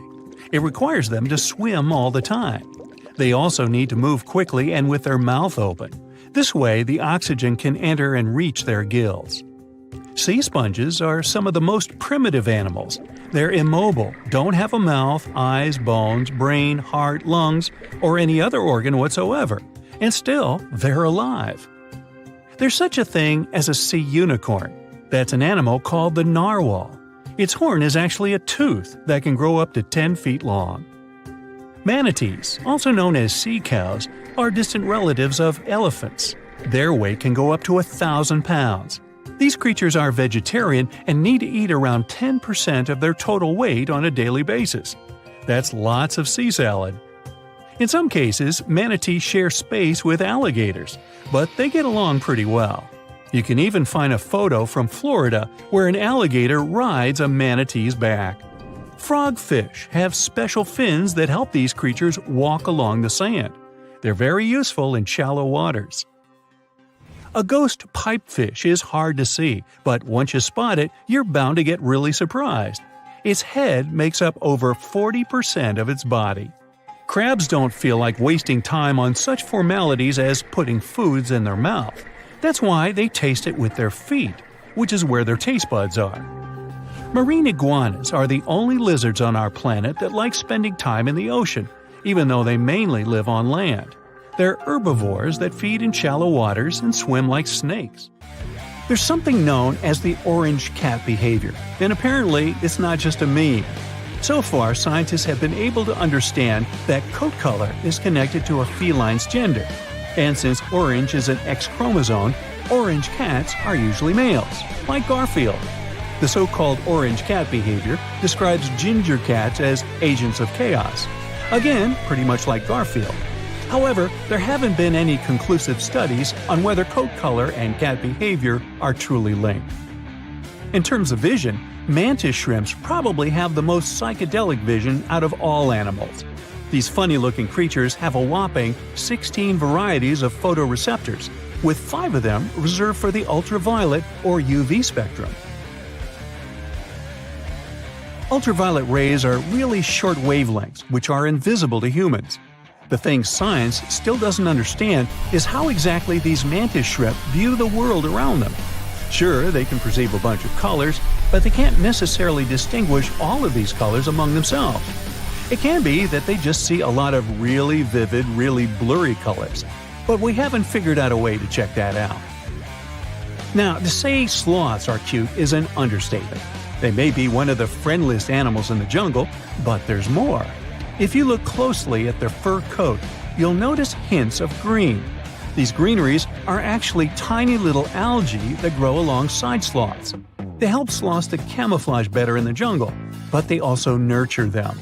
The little cracks inside a sloth's fur create the perfect environment for algae reproduction, And scientists have found species of algae that don't exist anywhere else in the world.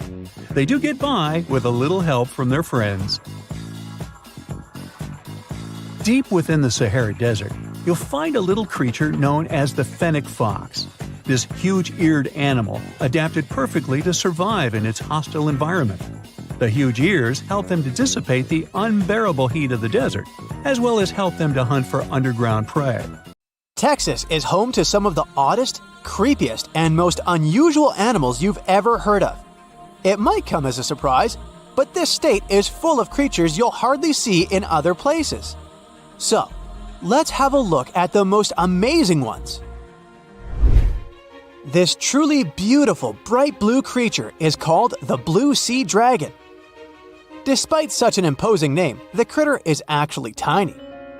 Usually no bigger than a grape. You may find it on the beach or floating beside you in the water. Now, you need to remember one thing. However pretty this little slug may look, never ever touch it. One tourist spotted a few of these pretty dragons on the shore of Mustang Island. He scooped one of the creatures up. He wanted to film it. Luckily, he put it back into the water before it could sting him. Otherwise, it would have ended badly since the blue sea dragon is venomous. Despite their tiny size, their sting can pack a punch. All because of their diet. Their favorite dish is the Portuguese man-o-war, a jellyfish that has enough venom to paralyze small fish and crustaceans. The blue dragons first use mucus to neutralize the jellyfish's infamous stinging cells. And then they steal these cells from the man-o-war's tentacles and store and concentrate them within their own tissues. Then they release these stinging cells on contact, which makes their own sting more powerful, even worse than that of the man-o-war itself. These awesome creatures are also extremely sneaky. Even though their appearance is bright, to say the least, they're well-known masters of disguise. You see that vibrant blue coloring is actually on their bellies, and when they float on their backs, they simply blend with the water. As for their backs, they're gray to camouflage these animals on the seafloor. Now, how about a funny fact? A group of tiny dragons floating together is called a blue fleet. And another fact, blue dragons normally lay a string of around 16 eggs, and it takes them 3 days or so to hatch into larvae. Blue sea dragons rarely make it to the shore. They're soft-bodied, so when the animals finally get through the surf zone and are deposited on the shore, they're already broken apart. And still, watch out! Even in this case, the venom in their bodies doesn't dissipate. But of course, blue sea dragons aren't the only unusual animals inhabiting Texas. Have a look at this nightmarish creature, poisonous, slimy, and kinda immortal. Meet the hammerhead worm. The worst thing? It might be lurking in your garden while you're watching this video. You can easily recognize this worm by its creepy spade-shaped head. It doesn't look like any other invertebrate you've ever seen. Or any other creature, that is. At first, it was only found in East Texas. But later, researchers spotted these spine-chilling creatures in North, Central, and South Texas. Basically everywhere but the arid areas of West Texas. One of the most terrifying things about this worm might be its length. This creature can grow as long as 1 foot. Luckily, such giants aren't very common. Most hammerhead worms only reach 6 inches in length. You can come across 2 species of these worms in Texas, and both of them will have a dark stripe down the middle. The larger of these 2 species munches on earthworms, which is actually a big problem. You might know that earthworms play an important role in keeping the soil rich in minerals and overall healthy. If earthworms disappear, plants in such areas won't be getting the nutrients they need. Even for humans and pets, meeting a hammerhead worm isn't the most pleasant experience either. Hammerheads are the only terrestrial invertebrates that secrete a very dangerous neurotoxin, the same as pufferfish produce. Thanks to the sheer size of the human body, touching a hammerhead worm won't hurt you too much, but it may still cause your hand to start tingling or even go numb. It's much more dangerous for pets. There have been cases when dogs ate hammerheads, which left them feeling sick for the whole day. Interestingly, these worms are native to Southeast Asia. But they must have mastered the art of hitchhiking, since in the early 1900s they were already found in the US. Keep in mind that if you want to get rid of a hammerhead worm, which is the best course of action, the worst thing you can do is chop it with a shovel. The thing is, flatworms reproduce by ripping themselves in half, so by cutting it, you actually help the populations of the worms, turning one into two. That's the reason why hammerheads are sometimes described as immortal, which is a bit of a stretch since these creatures can't survive in vinegar or salt. Now, even though you're safe from the hammerhead worm in West Texas, it doesn't mean you can't come across another dangerous animal, such as the land lobster from hell. These creatures are also known as vinegaroons, and they're not real crustaceans, they're arachnids. Huh? Who would have guessed? Anyway, these eight-legged critters have a really nasty bite, but it's not the worst thing about them. Land lobsters, brace yourself, spray vinegar-like 85% acid from their tails. Mostly they do it to protect themselves, but it still sounds like an unfriendly thing to do, right? A land lobster can also pinch a finger that's gotten too close with its heavy mouth parts. At the base of their abdomens, vinegaroons have long whip-like tails. That's why these arachnids are often called whip scorpions, even though they're neither related to scorpions nor have stingers. Summer rains lure these arachnids out of their burrows in search of food and love. Luckily, experts claim that land lobsters aren't poisonous to humans, but they're very likely to leave a mark with their large pinchers, which they use to capture insects. Vinegaroons can be considered useful since they eat millipedes, crickets, scorpions, and cockroaches. They hunt by sensing the vibrations of their prey with those long front legs of theirs. Since land lobsters prefer to come out after dark, you aren't likely to see one in the daylight. But if you stumble upon one, check it out. If it's a female, it may be carrying her hatchlings on her back. Now, imagine it's the middle of spring and you're walking among blooming flowers and greenery. Suddenly, you spot something extremely bizarre on the ground. The animal looks cute, fluffy, and soft-looking. The desire to touch it is irresistible. Watch out! The sting of the hairy caterpillar can pack a serious punch. This one is called the puss moth caterpillar, or asp.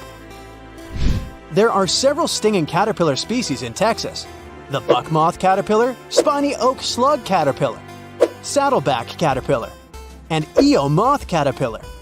And touching any of them can lead to unpleasant consequences.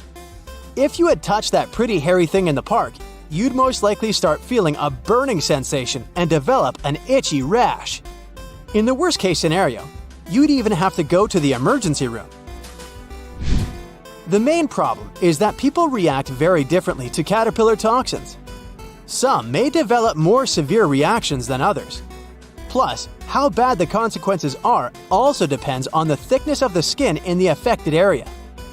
In most cases, the unpleasant sensation and rash go away in a few hours or sometimes days. On the bright side, such caterpillars later turn into moths and butterflies that help pollinate flowers and trees. Getting rid of these critters means doing a massive disservice to the area where you live. Specialists are sure that coming across a stinging caterpillar won't lead to anything bad if you keep in mind the rule of thumb. If a caterpillar looks fuzzy, don't touch it. And the best solution to dealing with such creatures is educating people on what such caterpillars are, what they look like, and why it's dangerous to touch them with